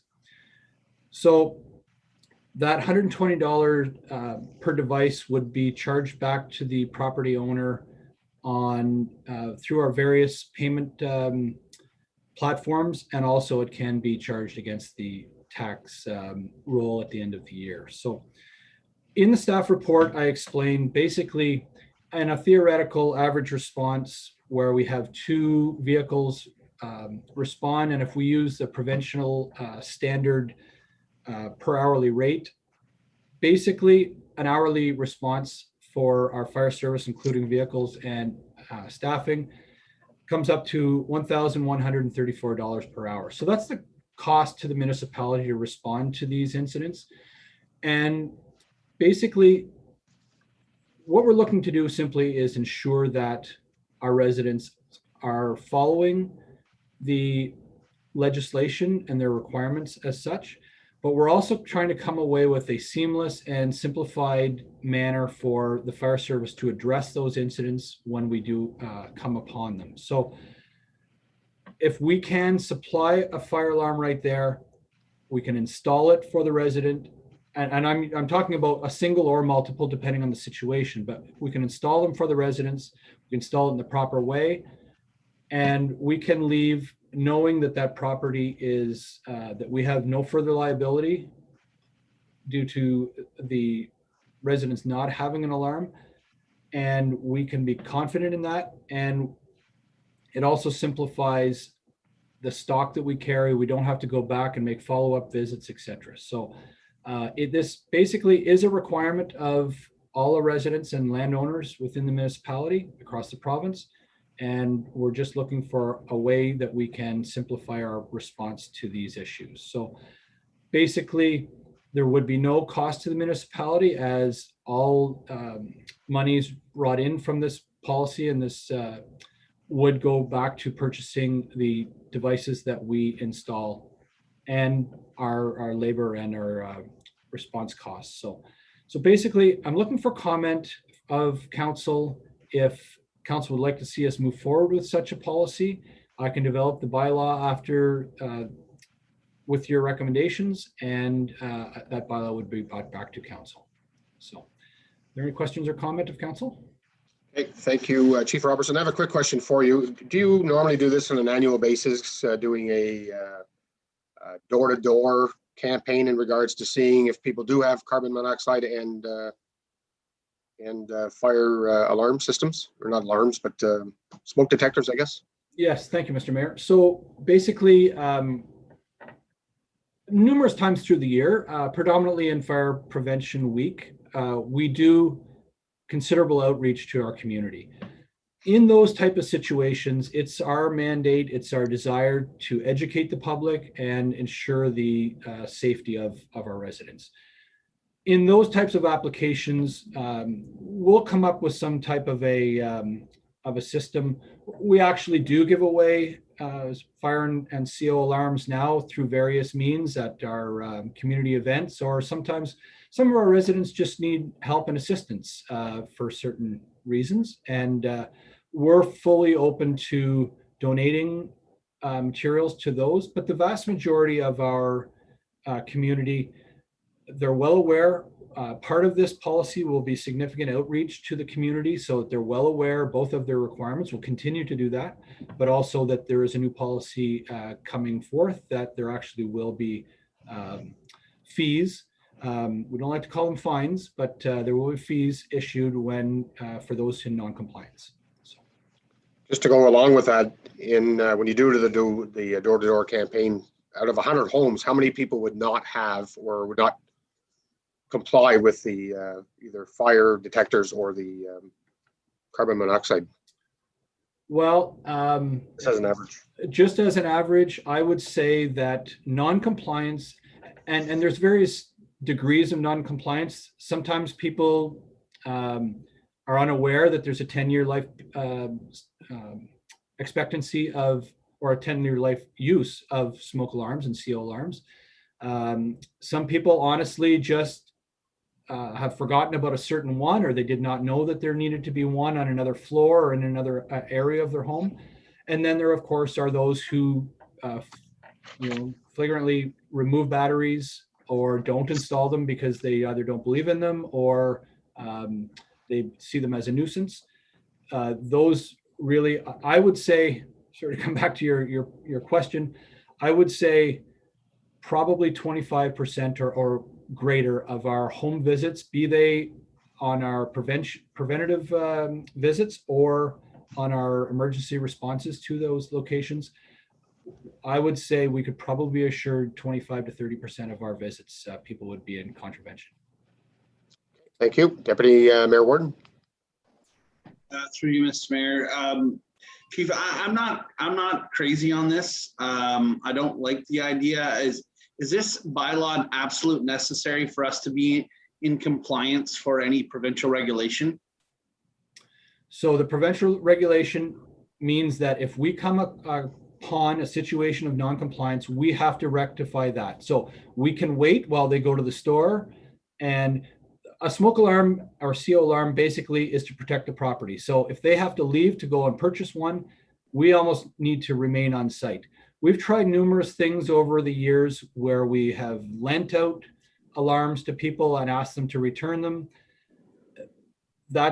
We can't really, liability wise, we can't really give those out to another person because we can't be assured of their situation. So could we not budget as part of our prevention and have a certain amount of detectors and through an education and educate people? Like I don't know. I'm not crazy on it. I feel like $120 is a lot of money, and not all families have that option where you can catch smoke alarms on sale for about $25. I'm sure as a municipality, we could, you probably have contacts in the that environment where we could probably buy a bunch of them and get them for a much better price. And you know, on the first time you're getting it for free. If we happen to come back, then it's noted, and then you got to pay. I don't know. I'm not comfortable with it 100%. I fully believe in education and fire prevention. I believe we're mandated for that, but I'm off on this one. Thank you. Yeah, just to touch onto that, it is the requirement of, it's been 15 years where it's been legislated where people had to have them, and we still find that people are purposely not following the legislation. If we, basically we would be subsidizing the people who choose not to follow the legislation if we purchase them and give them out. A significant portion of this $120 cost per unit is another form of a fine for residents who are not in non-compliance. But what it does is it saves us from all of the follow-up requirements of us. Our volunteer paid on-call staff don't have the provincial offenses officer status to actually issue some of those fines. And then it would be a requirement of some other staff, such as myself, to take the time out of our schedule to go back and deal with people who have decided to be in non-compliance. The fire service, one of our main goals is education, is to assist the public with life safety issues, and we'll continue to do that. We're not looking to raise money off of this program, but we are very much looking to hold people to account to their responsibilities as property owners. I'm going to comment very quickly, and I can understand and respect your comments, Chief Robertson, but I'm kind of surprised that this is not pushed on towards the insurance companies, for the insurance companies to make sure that the individual homeowners are protected with a smoke detector and carbon monoxide, because, I mean, at the end of the day, it's them that's paying out the invoice at the, if there's an occurrence in regards to a fire or whatever may take place on the property. But it just seems, and Lyle knows on the real estate side, we do all the insurance companies work for them. And it seems like we're going to be doing that again by going out charging people because they don't have a carbon monoxide or a smoke detector, which to me should be the responsibility of the insurance company to make sure that they do have them, not the responsibility of the municipality. But I will move to Councillor Ling. Thank you, Mr. Mayor, through you. Lyle, some good comments. The only issue I have with them is that this has been 15, 16 years.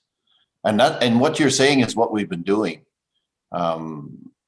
like numerous places we go to, we always, we can't leave them with nothing there. So we have to put a smoke detector or CO in, and we do. And, and sometimes it's just a simple mistake that, they forgot, or, well, we used to have one there and I can't, hadn't crossed my mind for a year or so. But I don't know how long we're going to keep doing that. And then we ask for them to bring one back that looks similar, or, it's a kind of a hassle. So my thought on it is, we're charging them, say they're $30. We're charging them the $30. We're charging them a little bit for the installation. And then we're just charging them a little bit extra for our time and to encourage them to do it without us having to do it. So I don't look at it as a fine. I just look at it as us, charging them a little extra for the smoke detector and installing it. And then, rather than us having to go back. And I think after 16 years, it's kind of time that, but I do think we need to advertise this. We need to make sure that people are aware. And we're not finding them every day.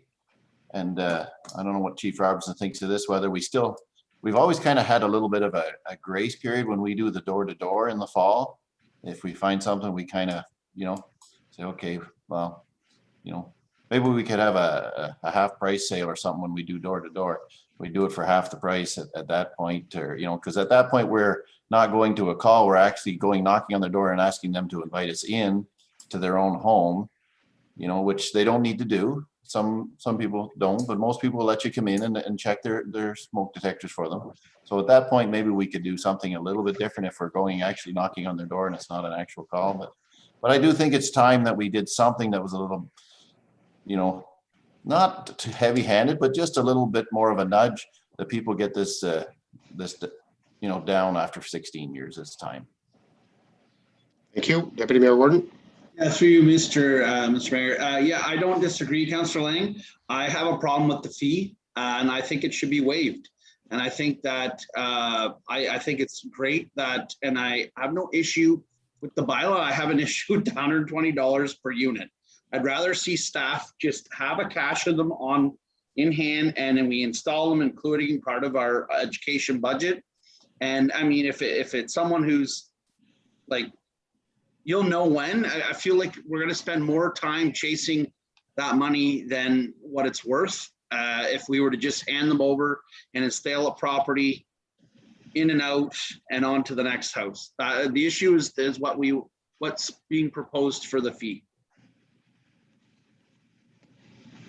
Okay, thank you. Councillor McDonnell.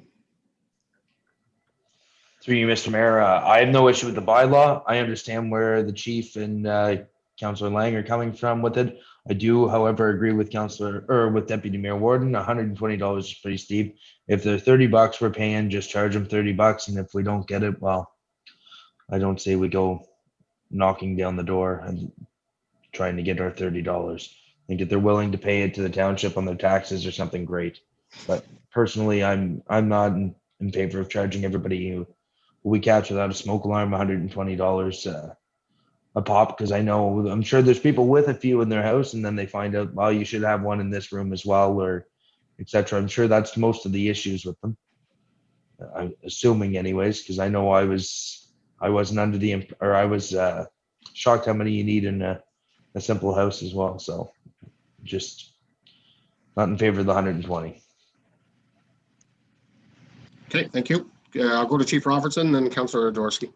Well, I'll forward my time on to Councillor Jaworski, and I'll come back after that question. Okay, thank you. Councillor Jaworski.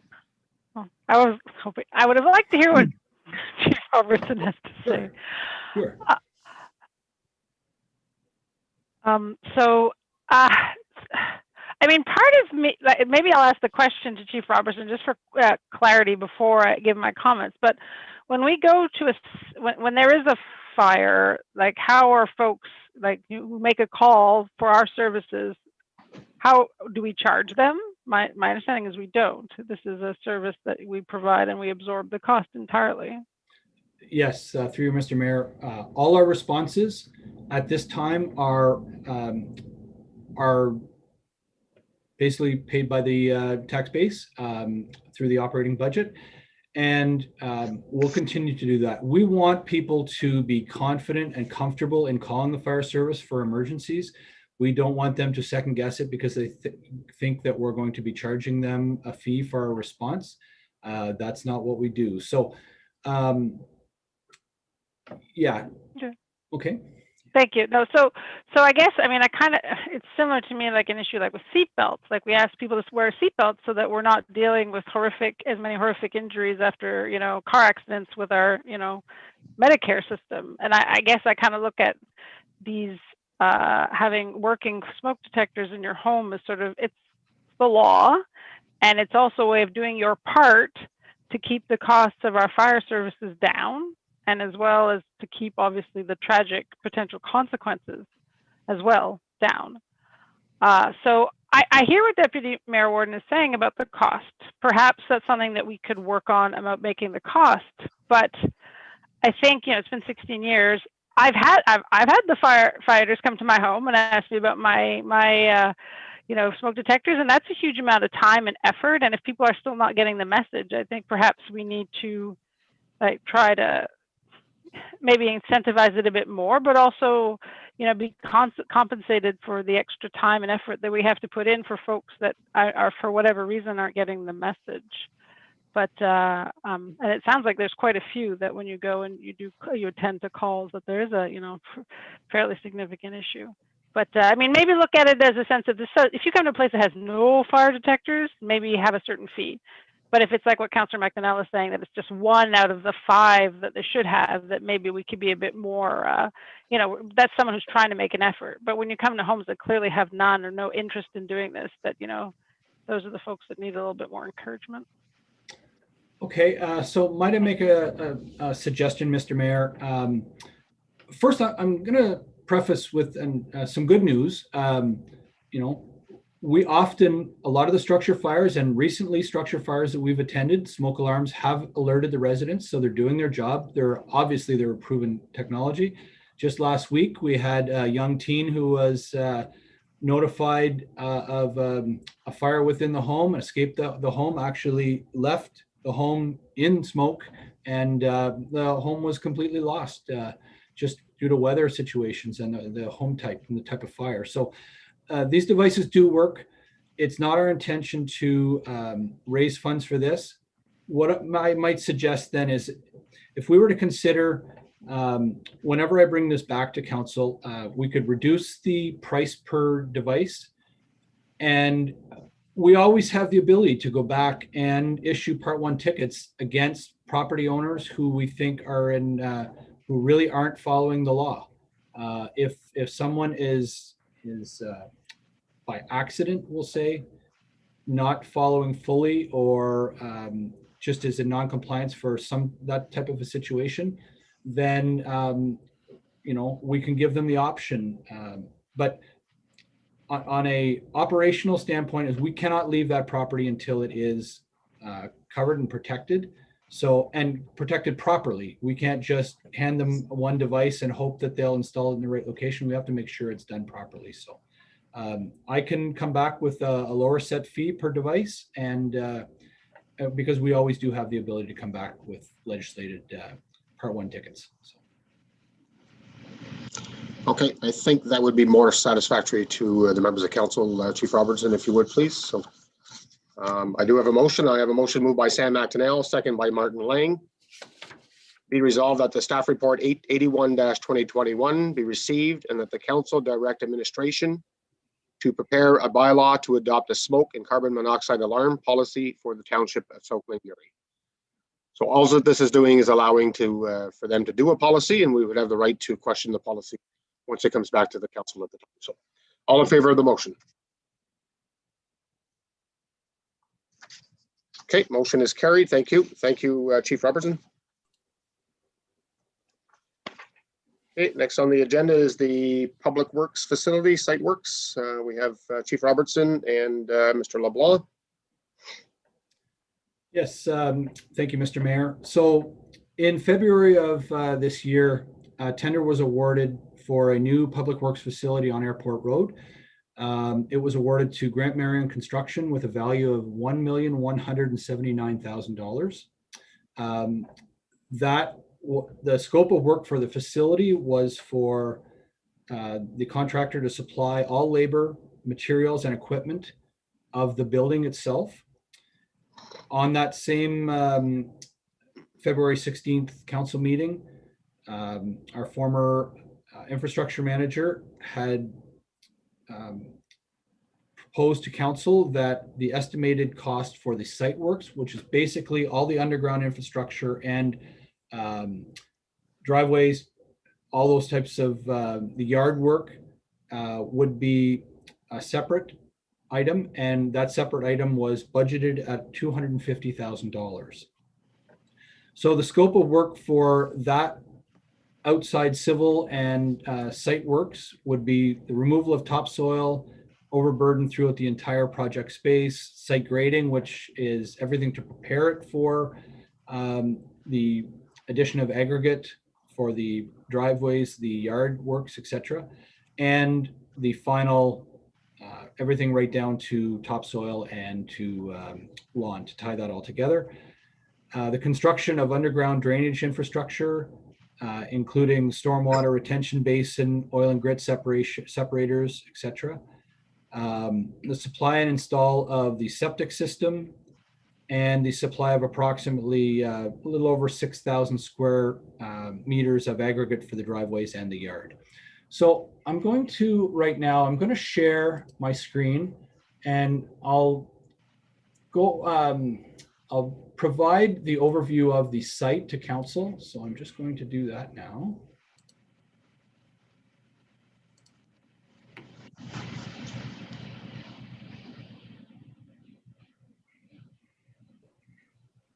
We can see your screen, Chief Robertson. Thank you, Clerk.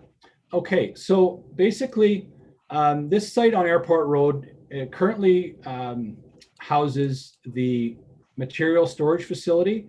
I'm just going to move my cursor around. This is kind of a rudimentary way to show this, but so the lot has the existing material storage facility and its driveway and yard in the front. And it also has the existing fire services training site, which would be on the left hand of the screen, which would be the north end of that of the space within that property.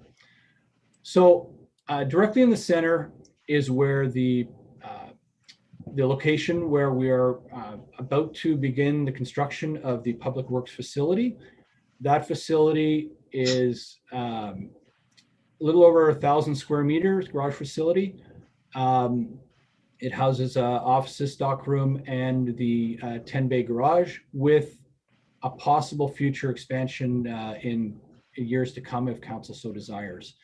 So I'll just scroll out a little bit. I'm showing this off of blueprints, so I'll try to zoom in on the various portions of it as we go. But on the north side, the fire services currently have a number of buildings. Those buildings have mostly been removed at this time to make way for the yard for the new facility. Some of those items will stay. Some of them will be moved. We'll continue to have a presence on this site. It's important to fire administration that we utilize all these facilities in a shared way so that for efficiencies, etc. So on the building, Ontario requirements, Ministry of Environment requirements for drainage, for subsurface drainage, and settlement of the different items. So you'll see that there's drainage lines underground, water surfaces that drain into a settlement basin, and the various portions of that to deal with oil and waste separation, storm interceptors, etc., and gravel, stone diversion items. So with that, there's also the full septic bed. The septic bed will actually be placed onto the location of the existing fire training space. The fire training space actually has an aggregate yard at this point. That material will be removed and placed so that we can expand in a very economical way just to the north of the site that we're on now. And so basically we will utilize the rear of the roads facility yard and the yards that will be sort of moved a little bit to the east. Once again, utilizing both for efficiencies. So the proposed gravel space, this is for vehicle storage, outdoor storage, culvert storage, etc. In those spaces. So basically, I'll just jump off of screen sharing for a moment, and we can come back to this if council so desires. So the project management of the site works, administration does not have the expertise required for the oversight of the actual site works. We're fully qualified. Our roads manager, roads and waste manager, he is fully qualified to deal with the aggregate in the yard, but some of the underground infrastructure takes quite some expertise to oversee. So with that, we have engaged Grant Marion Construction also to provide services as project manager for the civil and site works, some oversight to that. And that value is $30,000. So we've already given that role to Grant Marion. And that role was partly to put out RFPs for the site works, project scheduling, cost reporting and invoicing, construction administration, safety and security, quality control, and the reviews of the various of the progress of the site works around the building. Everything I'm speaking to tonight is basically outside the scope of the facility itself. So, so basically that was awarded. Grant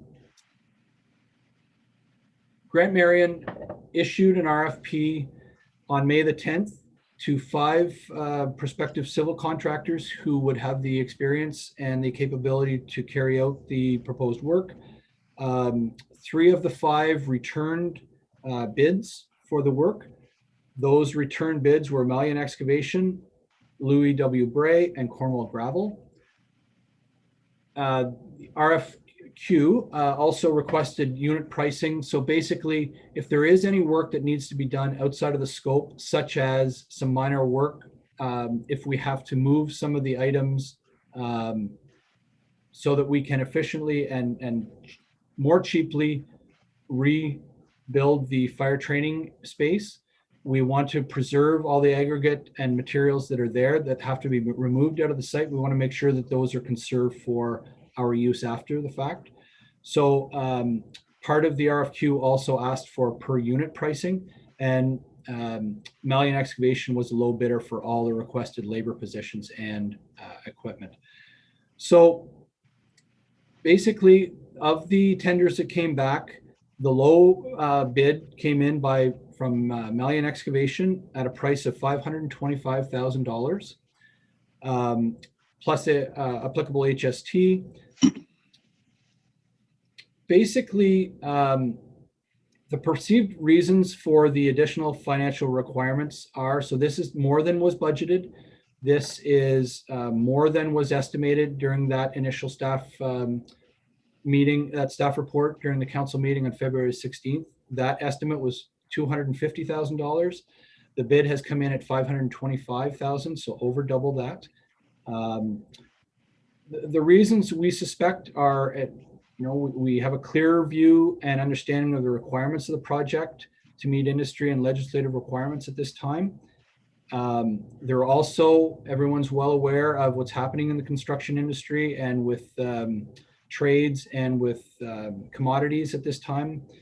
We have definitely have increased competitive, we have increased costs of various building materials, but we also have a more competitive construction activity within the industry at this time. So those are our assumptions of why the bids have come in at $525,000 versus our previous estimate of $250,000. So with that, the impact on the 2021 budget. So basically, I'll run through the numbers. $1,179,000. Sorry, $1,179,000 was tendered for the building. And if council passes this staff report tonight, $525,000 to the firm of Malian Excavation will be chosen, and that will be the cost for all the site works, for a total value for the whole property of $1.7 million. Basically, we're looking at, if we include the $30,000 for the project management, we're looking at over the price estimated of $404,000. So for a total of $434,000 in monies that were not estimated or accurately estimated at the time. So I will open to council for your questions and comments on this issue. Thank you. I have a couple of questions and maybe a comment. My first question is, if the installation of the septic system, is that abutting on our neighboring property, which is where the firehouse is? Is that what you were saying? Yes, it is. Is it interfering with the firehouse? Does that have to be taken down? The existing residential home hasn't been a residential home for probably 25 years. That needs to be taken down anyways, just due to its condition. Our training means we don't use it any longer. It's not safe. We are using different constructed sea containers, etc., to make those fire training events happen. So. Okay, thank you. And my question, I guess, would be to Mr. LeBlanc. Is Mr. LeBlanc, to reduce these costs of $500,000, is there any way any of this work could be done in-house? Thank you, and through you, Mr. Mayor. Some of it can be basically just more of the finishing could possibly be done in-house. The underground site works, we don't have equipment or manpower for that those duties at all. Maybe just the finished grade, maybe. Okay, so my other question would be, being $500,000 to get the site ready, I guess, for the building, is $500,000 because the site we chose, is it that bad of property that we have to take out so much land, I guess, landfill, or soil, I guess, to put this as a proper piece of property? I mean, $500,000 seems to be an awful lot to get a piece of property ready for a building to put up. So if it was another site that had maybe more flat land or whatever, then the answer may be, would it still be $500,000 to get this ready for a building? I believe it'd be close, maybe $100,000 difference, and it's just a guesstimate. Yeah, the site works there. The land is not smooth. Obviously, it hasn't been used in years. Yeah. Yeah. I don't know what to say. What else to say? I'm sorry. Yeah, no, I can appreciate that, and nothing against you two gentlemen whatsoever, but I don't think this site was well looked at whatsoever in regards to what the dollars that we're spending to get this building put up. $1.7 million. It's growing every time we turn around, and I feel that we're going to be at $2 million by the time we're done or more. So, Deputy Mayor Warden. Through you, Mr. Mayor. I guess I'm curious to know why it took so long for this tender to go out. I mean, May 10th, these guys already got their jobs booked. That's probably why it's a little bit higher. And second question is, has anybody reached out to Tomlinson or spoken to, like, why can't we fill the yard with grindings?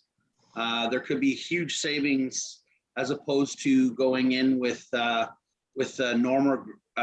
granulars. Has that been explored at all? Because grindings make a very good base for a solid yard. I've been in many of them where it makes it just like almost like asphalt. Has any of that been explored? Through you, Mr. Mayor, I'll speak to the first portion, and then I'll pass the aggregate question on to Mr. LeBlanc. So the timing of this item was on myself and taking over the project and getting ready for this portion of the project for us and Mr. LeBlanc, for us preparing to take over the file. The delay is on myself. So I'll pass the aggregate question on to Mr. LeBlanc.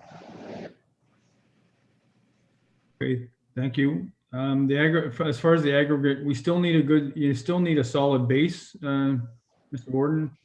Before you put the grindings on, as far as grindings go, they're hard to come by. Everybody wants them. I inquired months ago about getting some, and I understand the counties of SDNG have acquired some. I don't know who else has them. I do know we could not secure any. We were not able, you were not able to secure any on behalf of the municipality? I was not at this time. No. We have inquired through the process, talked to the various people who are dealing with the site and the engineers, et cetera, about various materials. And myself, I was inquiring, basically the question came from, why do we need to remove some of the material that's existing on the fire side? Because it is grindings. And they all advised that basically proper road building, that material may be fine for the very small portion of the top dress, but the actual material, the base, needs to be large aggregate and installed in such a way to be able to carry the load. Subsequent, yep. Just one final question, I guess. This is the first time I feel like I've seen it, the garage and its location, and I'm sure, is there enough of a swing for a plow to turn in that east bay with the harness on? Because it looks like it's pretty tight to the storage shed.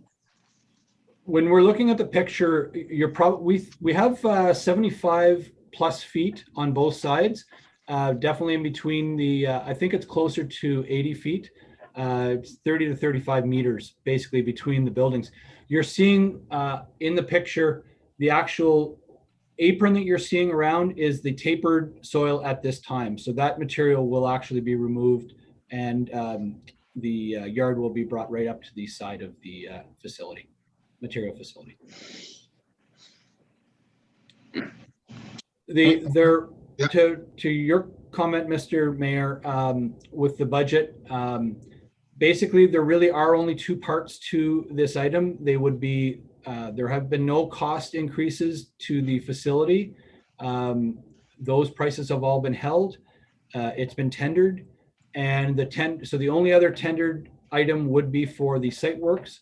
So basically $1.7 million would be the total used. We, from a fire chief perspective for the fire training yard, we understand that this project is over budget. We are not proposing to do much work to the fire training space this year. We could honestly, we've had the space, we've used it very successfully as early as this past weekend, but we have other areas that we can utilize for the interim, and then we will be addressing council. We're looking to do, we realize that this project is over budget for what was estimated early on, and we are going to work very diligently to hold to any amounts that are passed by council at this time. So. I guess my question to go with that, and the reason why I said it would probably go to 2 million, was what extra costs are we going to have inside the garage once it's completely built in regards to either hoists or whatever other equipment we're putting into that building? So we worked very hard, and that's some of maybe what I could speak to the delay. We've worked very hard to make sure with our architects and engineers that everything has been included in the value that was proposed at 1.179 for the building. It includes all of the outlets. It includes all those types of items. We're going to utilize a lot of the equipment that's in the existing roads facility and move those over, air compressors, et cetera, welders, those types of things. Yeah. Mr. LeBlanc, do you have any further to that? No, not at this time. Okay, thank you. Councillor Jaworski. Thank you, through you, Mr. Mayor. Thank you, Chief Robertson, for your staff report. Clearly, I'd be lying if I didn't say I'm not disappointed with the fact that this is coming in over budget significantly. But I mean, I recognize that you are not the originator of the estimates, so I think it'd be sort of futile to try and pin you down on those. I do see from what you presented today that you've been very diligent and clear in exactly what is being made up in the 500,000, and I appreciate that level of clarity that you've provided. I guess, but I come back to like this isn't the like sort of what Mayor Prevost has said. This building has had a lot of these issues. It seems moving over time, so for lack of better word, surprises. So I think I'm more interested in what are we going to do moving forward, sort of talking more high level, more generally on ensuring that when we do big projects like this, that, for example, with the arena pad upgrade, those sorts of things, how are we going to make sure that maybe we have a clearer picture of where we are, in terms of budgets right from the beginning so that, that we don't live through an experience like this again? Okay, through you, Mr. Mayor. I'll preface the comments and then maybe invite CAO Mills to, if he feels he'd like to add anything to it. But staff, we have actively had numerous and significant conversations over the past months about issues such as this. We want to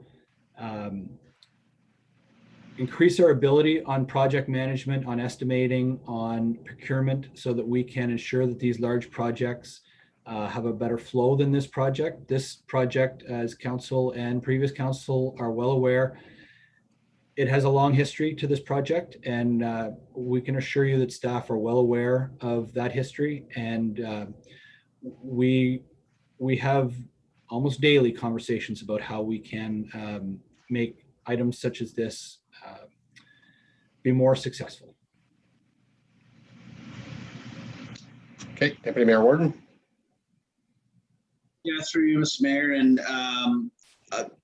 this is not directed at any one individual. We need to figure out where the problems lie. Every single large project that we've undertaken since my term on council has almost come in over budget by twice. The salt dome that you see on this page was budgeted for 400,000 and it ended up costing us over 800,000. And I feel like we're going down this same road with this project, and it's very, very frustrating. And I don't know what the answer is. I don't feel like it's Chief Robertson's mistake or Manager LeBlanc's. There's a fundamental flaw that our council is not seeing, and I feel like it's not any one individual's fault, but it's very, very frustrating. I want this building to be built, but there's something is not adding up, and I'm frustrated, and I apologize if I come across hard, but it's frustrating. Okay, thank you. Chief Robertson. Through Mr. Mayor, I guess to simplify my comments before, we're very much trying to ensure that all costs are upfront and we're honest about the costs. And if a project is significantly more expensive than we hope, at least we're being honest about the costs, or not honest, sorry, just more thorough in our review of overall project costs, and leave that for council's discretion and determination of the direction of those projects. So those are the things that we are working on and are trying to remedy issues such as this. Okay, thank you. Councillor McDonnell. Through you, Mr. Mayor, thanks for your report, gentlemen. It's hard to come back and it's hard to swallow this pill, and I can just imagine how unpleasant it would be for yourselves to come back and explain this. I think you were dealt a bad hand on this building. I never liked the place, the positioning of this building. I think there is a little more to it than to the actual, I guess, the terrible grade that's there and the amount of work that's going to go into that. I think really does play a bigger factor. If it was a better location, we wouldn't nearly be $500,000 in aggregates and some water control. But well, we're committed to the project, I guess. What else do you say? Thanks for coming and doing it and using your being honest with it. Okay, thank you, Councillor Lang. Thank you, Mr. Mayor, and through you. It's hard to know what to say about it, and as far as the public's concerned, most of them are likely just hearing about it now. But obviously, we got this report last Wednesday, and some of these conversations we're having for the second or third time because it was pretty shocking when we got it. And still, we're not getting used to it. But I think Councillor McDonnell's right. We have to move forward. And the rest of what Council says too, we need to kind of get these things sorted out ahead of time, so we're not doing this. It doesn't make any of us look any smarter when we come back and prices are double what we agreed to finance. So I think there's a certain amount of it that I'm going to say is I'm not going to say COVID related, but the environment that we're in right now. The companies are extremely busy. We all know that housing market has gone crazy, and I think some of this price is because of that. You know, that if they're going to do the job, they're going to try to fit it in. They had to put a higher price in. We were kind of, you know, luck of the draw. We're kind of stuck with that right now, and we don't have any way around it unless we're going to put the project off. And I don't even guarantee that would make it any better. It might get worse. So I think we want to move ahead. Not happy to swallow this pill, but I think we better do it. Okay, thank you. Mr. Mills. Okay, first, just through you, Mr. Mayor, I want to acknowledge the work of Mr. Robertson and Mr. LeBlanc in a difficult situation. That being said, also to acknowledge the disappointment and being upset that it's over budget. But as an administration team, we have a responsibility to get to the bottom of it, and for it not to happen as we move forward.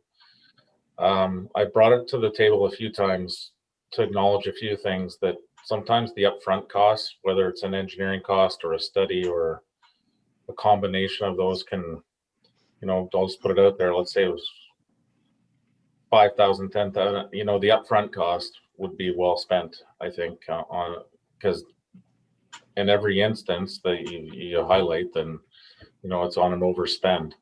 That being said, we had a really good budget year last year. We did well. We've done well with the taxes, and I don't want this one item to paint everything, all of the good work we have done. So how about we move forward, and we need to investigate this a little more as administration staff and come back to council with a report in the not too distant future about some changes we need to make when related to procurement and studies, and how we're going to set up projects before they even get to the tendering process. Okay, thank you. We appreciate that. So I have a motion moved by Sam McDonnell, second by Martin Lang. Be resolved that the staff report 82-2021 be received and that the tender for the site works at the Airport Roads Public Works Facility be awarded to Malian Excavation as per their submission of $525,000 plus HST. And furthermore, that the mayor and clerk be authorized to sign all relevant documents. You heard the motion. All in favor of the motion? Motion's carried. Thank you. Thank you, Chief Robertson and Mr. LeBlanc. Next on the agenda is Pride Month and raising of the Pride flag. Mr. Mills. Thank you very much, Mr. Mayor, through you. June is recognized in Ontario as Pride Month. LGBTQ plus Pride Month is a positive stance against discrimination and violence toward lesbian, gay, bisexual, transgender, queer plus people to promote self-affirmation, dignity, equal rights, increase visibility as a social group, build our community, and celebrate diversity and gender variance.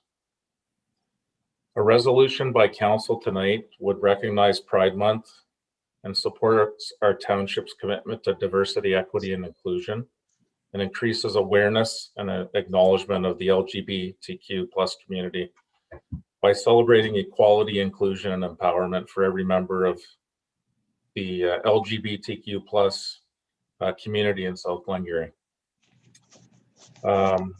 Just to remind council, throughout the year, we recognize organizations, individuals, and events to highlight noteworthy public contributions and achievements. And we do that through resolutions, proclamations, certificates, letters, and plaques. And we at times as a municipality, as council, are asked to display specific flags on the flagpole at municipal buildings. In the past, we as a municipality have not recognized Pride Month or raised the flag. As the CAO, I want to remind everybody that we have a responsibility, not just council and staff, but in the community to do much more to engage and outreach and staff training, and just to train the community on diversity, equity, and inclusion. And I can assure you that as the leader, but also as admin staff, we're committed to that. Even this week, we have a number of all administration staff and some council who are doing human rights and equity training through AMO. It's recommended that Pride Month be formally recognized by the township, and that be posted on the township's website and social media, and that the rainbow flag be raised at the township municipal office, and a date to be determined once we would get your support tonight, and remain raised for the balance of Pride Month. You know, a number of things come up as I've come into the township, and we don't have an existing policy that provides council with the authority to direct staff to fly flags at our municipal buildings. So hopefully next year at this time will just be a statement rather than asking, this is what we do as a township. It's the right thing to do. So, you know, a study must occur to create a policy for flag, commemorative flags at the township municipal buildings.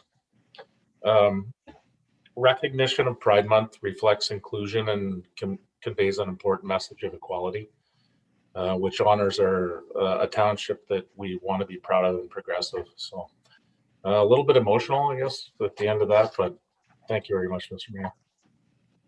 Okay, thank you very much, Mr. Mills. Any comments or questions? Deputy Mayor Warden. Through Mr. Mayor, as a member of the LGBTQ plus community within the community of South Glengarry, I commend CAO Tim for this staff report. I feel that there are members who struggle with their own identity, and I feel that if a small little municipality in the township of South Glengarry can support and raise awareness, it could help one individual or two or three or four in the future to let them know that they are included, and it's a safe place and a great place to live. So I wholeheartedly support this, and I hope my council members will do the same. Thank you. Okay, thank you, Deputy Mayor Warden. Councillor Jaworski. Thank you, through you, Mr. Mayor. Thank you very much, CAO Mills, for bringing this forward, for putting the energy behind it to bring it before council. I think it's definitely something that is overdue in terms of our township being very clear in our support of these members of our community. And certainly when it comes to the pride flag and raising the pride flag, it's a very joyful expression, I think, too, of the support of that community. And, you know, we are a rural area, and oftentimes we're painted with a broad brush that we're not as progressive as other areas. And I think in our case, you know, that's not the case. And I think it's time for us to show that we are supportive of these members of the community. And thank you very much to Deputy Mayor Warden for speaking so well about this issue too, but how, you know, if we can just positively impact the life of just a handful of people, that means so much. That means so much. So thank you again for bringing this forward, and I wholly support it as well. Thank you. Thank you. Okay, thank you. Excuse me, Councillor McDonnell. Through you, Mr. Mayor, thank you, Mr. Mills, for bringing this to council. I think it's a great idea. I mean, I don't think there's anybody in the world who hasn't been touched or been have somebody that they know who was part of this community, and I think it's important we recognize it and give them our support, especially for our local members. Thank you. Okay, thank you. Any other comments or questions? Not seeing none. I have a motion moved by Stephanie Jaworski, second by Lyle Warden. Be resolved that the Council of the Township of South Glengarry hereby recognizes June 2021 as Pride Month throughout the township and acknowledges, supports, and celebrates equality, inclusion, and empowerment for every member of the LGBTQ+ community. And furthermore, that the Pride flag be raised at the municipal office in Lancaster for the remaining of the month of June. You heard the motion. All in favor of the motion?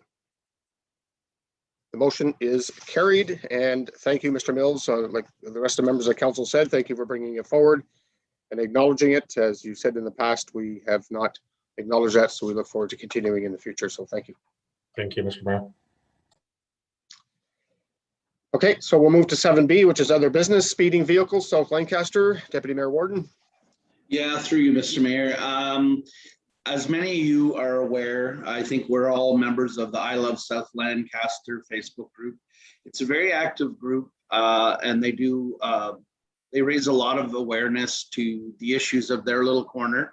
And this issue comes up time and time again, whether it's locals or people heading into that section, that there are people who are driving down there recklessly, they're speeding, and the OPP has been called numerous occasions.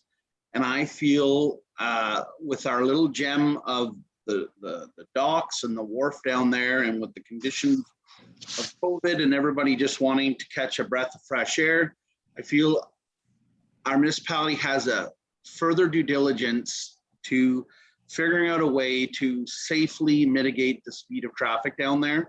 I, for one, am in favor of having some of those road signs right in the middle of the road. And some of them are on the outside where if you're not a really experienced driver, you got to slow down because it's fairly narrow to get through. I feel like we need to be the leaders on this. And I don't feel like members of that community have to be frustrated and putting up questions, why are we not doing enough? I'm hoping that our staff can come up with a solution. Last year, a small little sign was installed. I was very disappointed. I advocated for these last year, and I'm hoping that staff will further look into it. I spoke with our roads super today, who he told me that they're doing surveys and stuff. Residents don't really see that, and I feel like we need to be putting something on the road or further signage or something to just show our residents that we are listening to them, we do care, and we do care about the safety of our pedestrians as well as other drivers. And I'm really hoping that we can get something done this year. We've talked about it in the past. I'd like to see something done if possible. Okay, thank you, Deputy Mayor Ward. I also get complaints in regards to the Glendale subdivision, the Martintown area on a regular basis. Yeah, it's not just South Lancaster. This is an issue all over. Yeah, it's all over. So my question, I guess, maybe to Mr. Mills is, can we maybe start inviting, we used to have a member of the OPP come to our regular council meetings, probably once a month. I know when COVID came along, that kind of came to an end. But I was just wondering if there was an opportunity that we can invite the sergeant of the day to attend one of our at least once a month in our council meetings to answer some of these questions in regards to what they're doing to try and control the speed limits in respect of especially our subdivision areas and our communities. I mean, the complaints come from our local subdivision. So if we can get that request put out there, it would be much appreciated. And if staff can come back with something in respect of what Deputy Mayor Warren's asking for, would be greatly appreciated. And I have two comments, I guess, or questions from Councillor McDonnell and Councillor Jaworski. Through you, Mr. Mayor, I agree with with Deputy Mayor Warden. I know it's I've definitely heard about the issue myself. I think those signs you're mentioning, Deputy Mayor, I think they're very common in Quebec. You see them often, I think, around Saint-Zotique and some of those smaller villages. They're good where the roads are wide. Maybe some of our areas would be good. Maybe whether they're well installed speed bumps and spots or lower speed limits. Yeah, I agree. Should be doing something, but maybe something for Mr. LeBlanc to prepare to bring back to council a report on maybe the right choice for us in some of those areas. I'd like to hear his opinion as far as whether it's speed bumps or whether that's too much trouble with the snow plows or what. Just something to be interesting to hear from you. You have to remove them every year, but Mr. LeBlanc, any comment? Yes, thank you. Through you, Mr. Mayor. Yes, the speed bumps would have to be removed every year. Also, you could be creating a hazard with a speed bump. Signage might do the trick. Also, the signage would have to remove for the winter also. So that would just be up in the summer months only. Yeah, I know when you go to any small villages or communities in Quebec, it's all speed bumps throughout the whole area. And I've never seen people complain, but I'll tell you, the traffic don't move. You're lucky if you're going to go 10, 12 kilometers an hour because there's speed bump after speed bump. So it reduces the speed in local subdivisions. And I mean, we have children growing up in these subdivisions, and that's what we're hoping and wanting is new families coming to our communities. But if we can't keep them safe, I don't know if we're going to want to continue living in our subdivisions areas that we have. But just to clarify, the speed bumps, and not potholes. That's another thing you see a lot in Quebec. No, they have speed bumps. We have potholes. Councillor Jaworski and then Councillor Lang. Thank you, through you, Mr. Mayor. Thank you very much, Deputy Mayor Warden, for bringing this one forward. It definitely is an ongoing issue, and we definitely need to start putting some more energy towards this topic. While I totally agree with Mayor Prevost that we should have the OPP coming on a more regular basis, I really do not think that this is going to play part of the solution to this issue at all. I mean, already the counties, I mean, you folks would know better than I do, but Deputy Mayor Warden and Mayor Prevost, about how much of the county budget goes to OPP. And I mean, we're too big, we're too spread out to be able to have OPP really doing any like regional speed enforcement. So we need to start getting creative and using the tools that we have access to start making, like having an impact where our residents are asking vehemently for making changes. And I think we need to be creative. I mean, I don't want to pick on anyone, but I mean, for the example about the idea of a speed bump, yes, it'll be a hassle to take it out. Yes, it could be a hazard, but I think that's not being creative to immediately find the, you know, why can't we do it? It's like, let's start to be like, think about how we can use tools that are used in lots of other areas successfully and how we can put them into place. Because again, the cost of putting them and taking them out is way less than the cost of trying to get another OPP cruiser on the, you know, in the territory for SD&G, who again, in terms of the percentage we'll get in terms of coverage is very little. I think we need to be efficient with how we're using the, you know, the dollars that we're raising and try to make changes. So I look forward to some, you know, what staff comes back with. And I'd like to mention, like in Southwestern Ontario, where there's, you know, there's similar concerns, and but they pay at the lower tier directly to the OPP. A lot of them have community safety committees, much like we have the Ag Committee and the Environment Committee. They have community safety committees who are very much involved in how they want OPP to serve them. And maybe that's something that we should have in terms of polling, you know, our residents on how, or getting them involved on what they think are good solutions. I mean, I know on the South Lancaster page they were talking about, why just put a stop sign at this intersection and that intersection, and that would be, these are, you know, ideas we need to explore. So I won't talk any longer. Thank you very much. Okay, thank you, Councillor Lang. Thank you, Mr. Mayor, through you. How are we doing on our radar speed signs? We have 4 of them now, I believe. And are they up and being used for these incidents? Fortunately, I only have 1 unit. I had 2. One got stolen a month or so ago, so I only have 1 unit. There are, I believe I'm thinking, I thought there was one in Green Valley, but I can't recall if it's in Green Valley or not. I thought we had approved not that long ago to buy 2 more. I'm quite sure it was in the budget and we did approve it. Okay, I will follow up with that. I'm not familiar with that at this time. And Well, if one's stolen, we should get insurance for it. We like to pay enough insurance. The one that was stolen, where was it located? That one was in Martintown. It was, what was it? It was west of Martintown, And when did that occur? about a month ago. But I agree with Councillor Lang. I don't know what the value of these are. I can't remember when we did the budget, but we do pay 5,000. So we're gonna have, our deductible is gonna be a lot higher, unfortunately, is gonna be the problem. Yeah, you might be right there. Okay, so if you can look into what the request of Deputy Mayor Warden and the rest of council is looking for in regards to some type of way of slowing people down through our subdivisions at least, and come back with some type of report in the near future, that would be greatly appreciated. Okay. Okay, thank you. And other items under other business, Fire Training Officer Year 1 report, Councillor Jaworski. Thank you.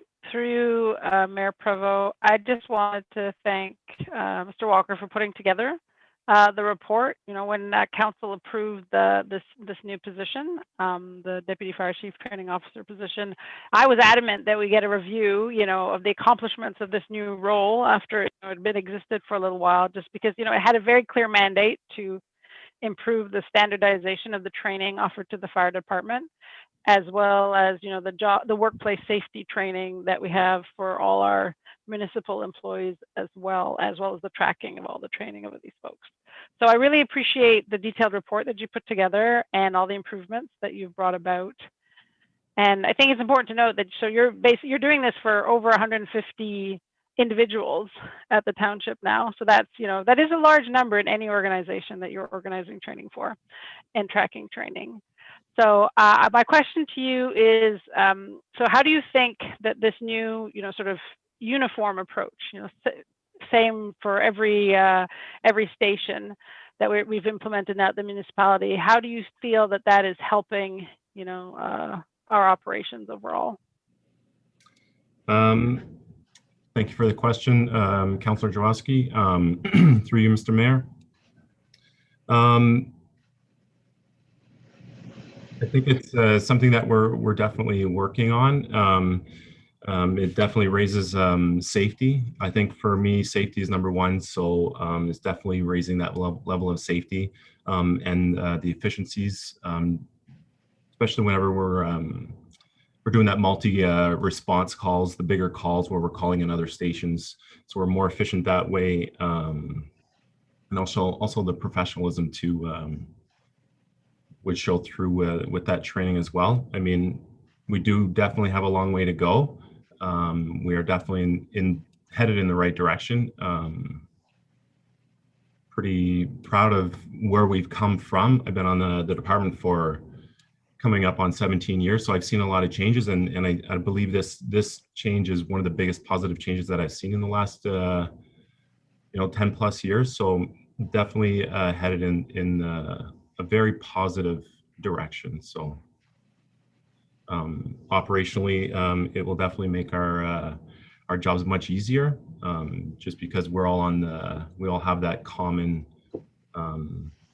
training across all 5 of our stations. So we're all training in the same direction. Okay. Thank you very much. Thanks. Okay, thank you. Thank you, Mr. Walker.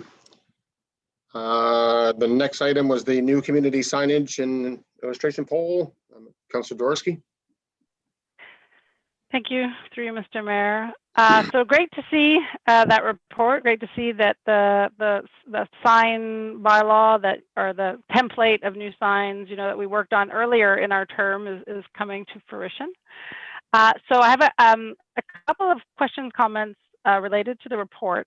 So Ms. Baggs, you've indicated like Martintown and Green Valley are 2 locations that really could use some sprucing up of their signs. And so because those, in particular, those 2 signs are signs that the community had organized themselves. I'm assuming I wasn't part of that, but I'm assuming that, you know, they fundraised for those and put them up. And so I just want to make sure that the folks who were originally involved, they're also being part of this process, so that they understand what we're doing, and so that, you know, no one is caught, you know, blind that, oh, my sign has been taken away that I had a hand in. And so that's one question, and I'll give my other question too is just in terms of the different ideas for the different communities of what images could be chosen from in an eventual poll. I'm sort of on a public consultation kick these days, and so I hope that that's something that you can advertise maybe and sort of try and solicit ideas from the community to create your poll. And I think that would be a nice way to sort of build momentum and energy around the topic. So those are my 2 comments / questions to you, Ms. Baggs. Through you, Mr. Mayor. Thank you, Councillor Jarowski, for bringing the report forward.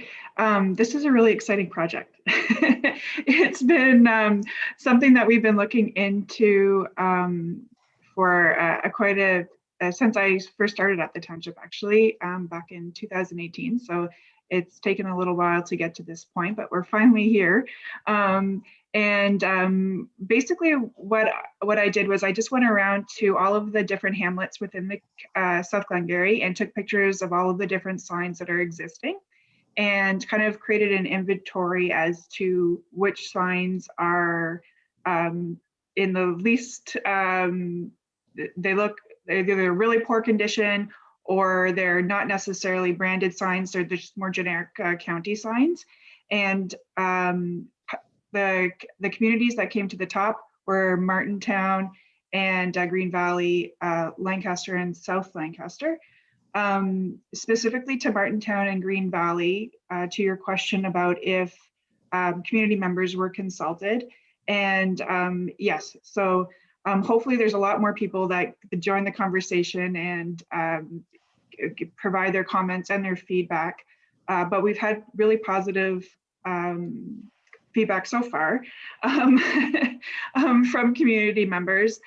They're anxious to get the signs replaced. They're anxious and excited to have be part of the voting. And they're also interested in spreading the word. At least the community members that I've spoken to will share the information with others in the community to get as many people involved as possible.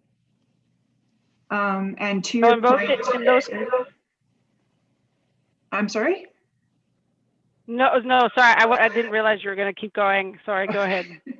And then just to your point about the different images and what the ideas could be for on the signage. So as you can see in your report, the illustration for what the approved signage is in the signage policy has like a globe portion that's going to be unique to each community. And the suggestions that I made in the report are based on just a bit of research and what the history of the community is. That being said, we can definitely put a call out for the community to give feedback about their ideas before we actually go to the poll and ask everybody to vote on the top 3. Thank you. I mean, so just to be clear though, so like you have reached out to original members of like the Martintown and Green Valley groups that were part of those original signs.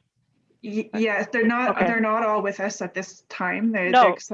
The signs are older, are like 20 years old. Yeah. But for those that do remember or that were just part of or they remember hearing about it and kind of on the outskirts or just starting into their volunteer world, I guess, they're informed and they're going to share the information to for example, the Horticultural Society. I spoke with Jenny Blair and she's going to actually bring it to their meeting next week. And that has over 100 members. So. Great, thank you. I appreciate that. Okay, thank you. Councillor McDonnell. Through you, Mr. Mayor. Thanks, Ms. Baggs. I'm very happy to see this on the agenda. It's been something that I know between myself and the rest of the council, we've all been very eager to see. It's been, I think it was my 3rd or 4th meeting on council that this first started, so it's taken a while, but we're getting there. Just one request that you look into. There's one hamlet I see you're missing. It was Bridge End had a sign for years, and I would argue that it was in the worst shape because it's no longer there. It fell over. So if you wouldn't mind looking into that one, I know in discussions with Ms. Haley, there was argument that maybe it wasn't a recognized hamlet, but I know if you go on Google Earth, it's pointed as Bridgend and not North Lancaster. So Not in don't mind Quebec. looking into that for me. Not in Quebec, right on the border. Okay, thanks very much, Mrs. Beggs. Thank you, Councillor Jaworski. And the next one is F, letter Community School Alliance, Councillor Jaworski. Sure. Thank you, through you, Mayor Prevo. So I just wanted to quickly take the opportunity to speak about the Community Schools Alliance, because I probably am remiss in that I don't speak about them enough. But just for those who don't remember, or maybe members of the public who are watching, so the CSA is a municipal advocacy group that's working with the Ministry of Education, municipalities, and school boards, to try and come up with a collaborative process that results in democratically determined decisions regarding education infrastructure, in a sense, where a school is located, where schools get closed. We want to have municipalities have a bigger seat at the table than they do currently.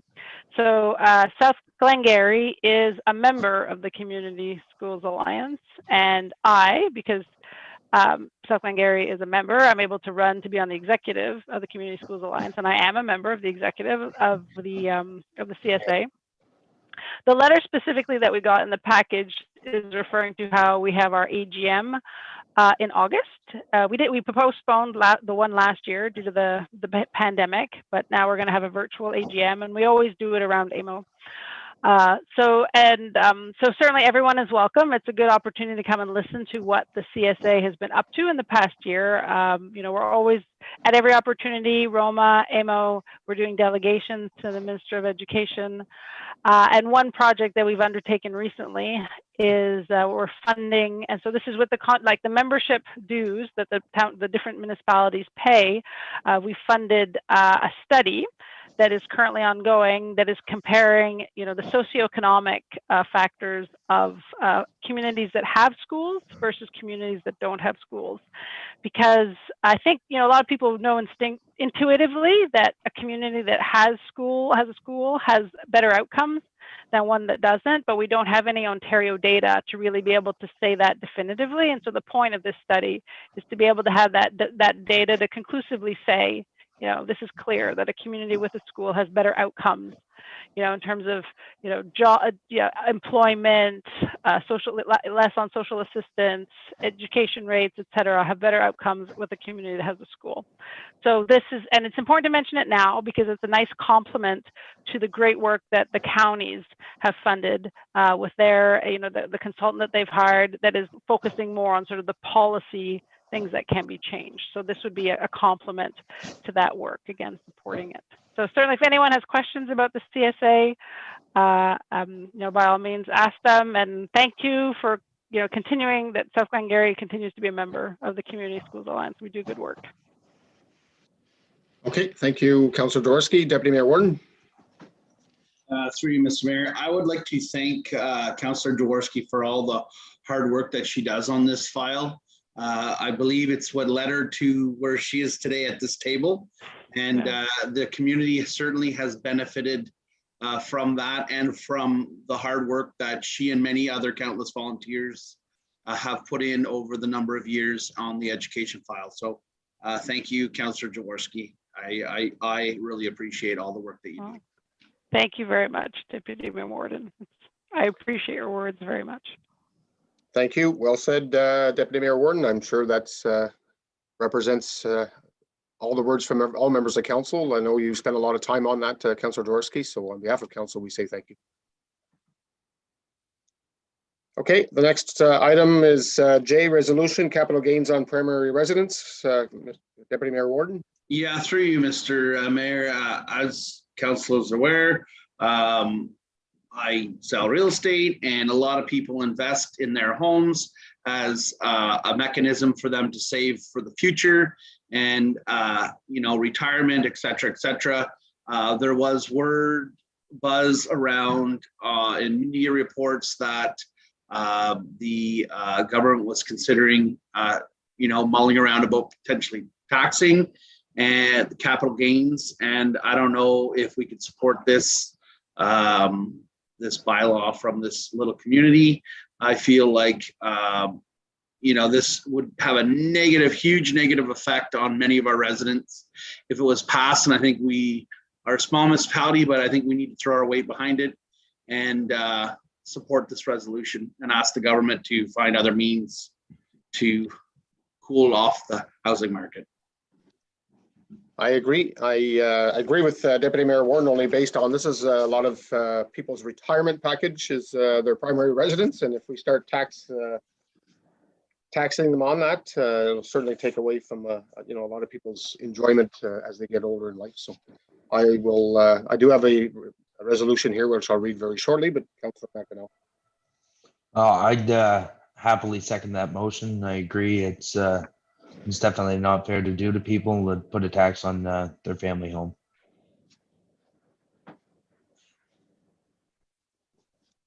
Okay, I will read the motion. I have a motion moved by Lyle Warden, second by Sam McDonnell. Be resolved that the Council of the Township of South Glengarry hereby supports the resolution passed by the town of Fort Erie and hereby urges the federal government to cease further consideration of eliminating capital gains tax exemptions on primary residents, and furthermore that a copy of this resolution be circulated to the Right Honorable Justin Trudeau, the Honorable Doug Ford, Premier of Ontario, MP Eric Duncan, MPP Jim McDonnell, Town of Fort Erie.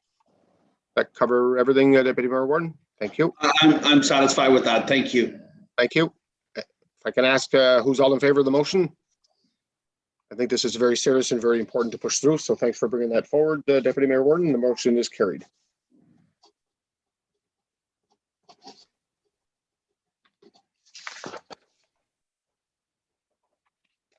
And the last one is the resolution plans. No, is that okay? Yeah. No, right? Resolution Bill 228 banning.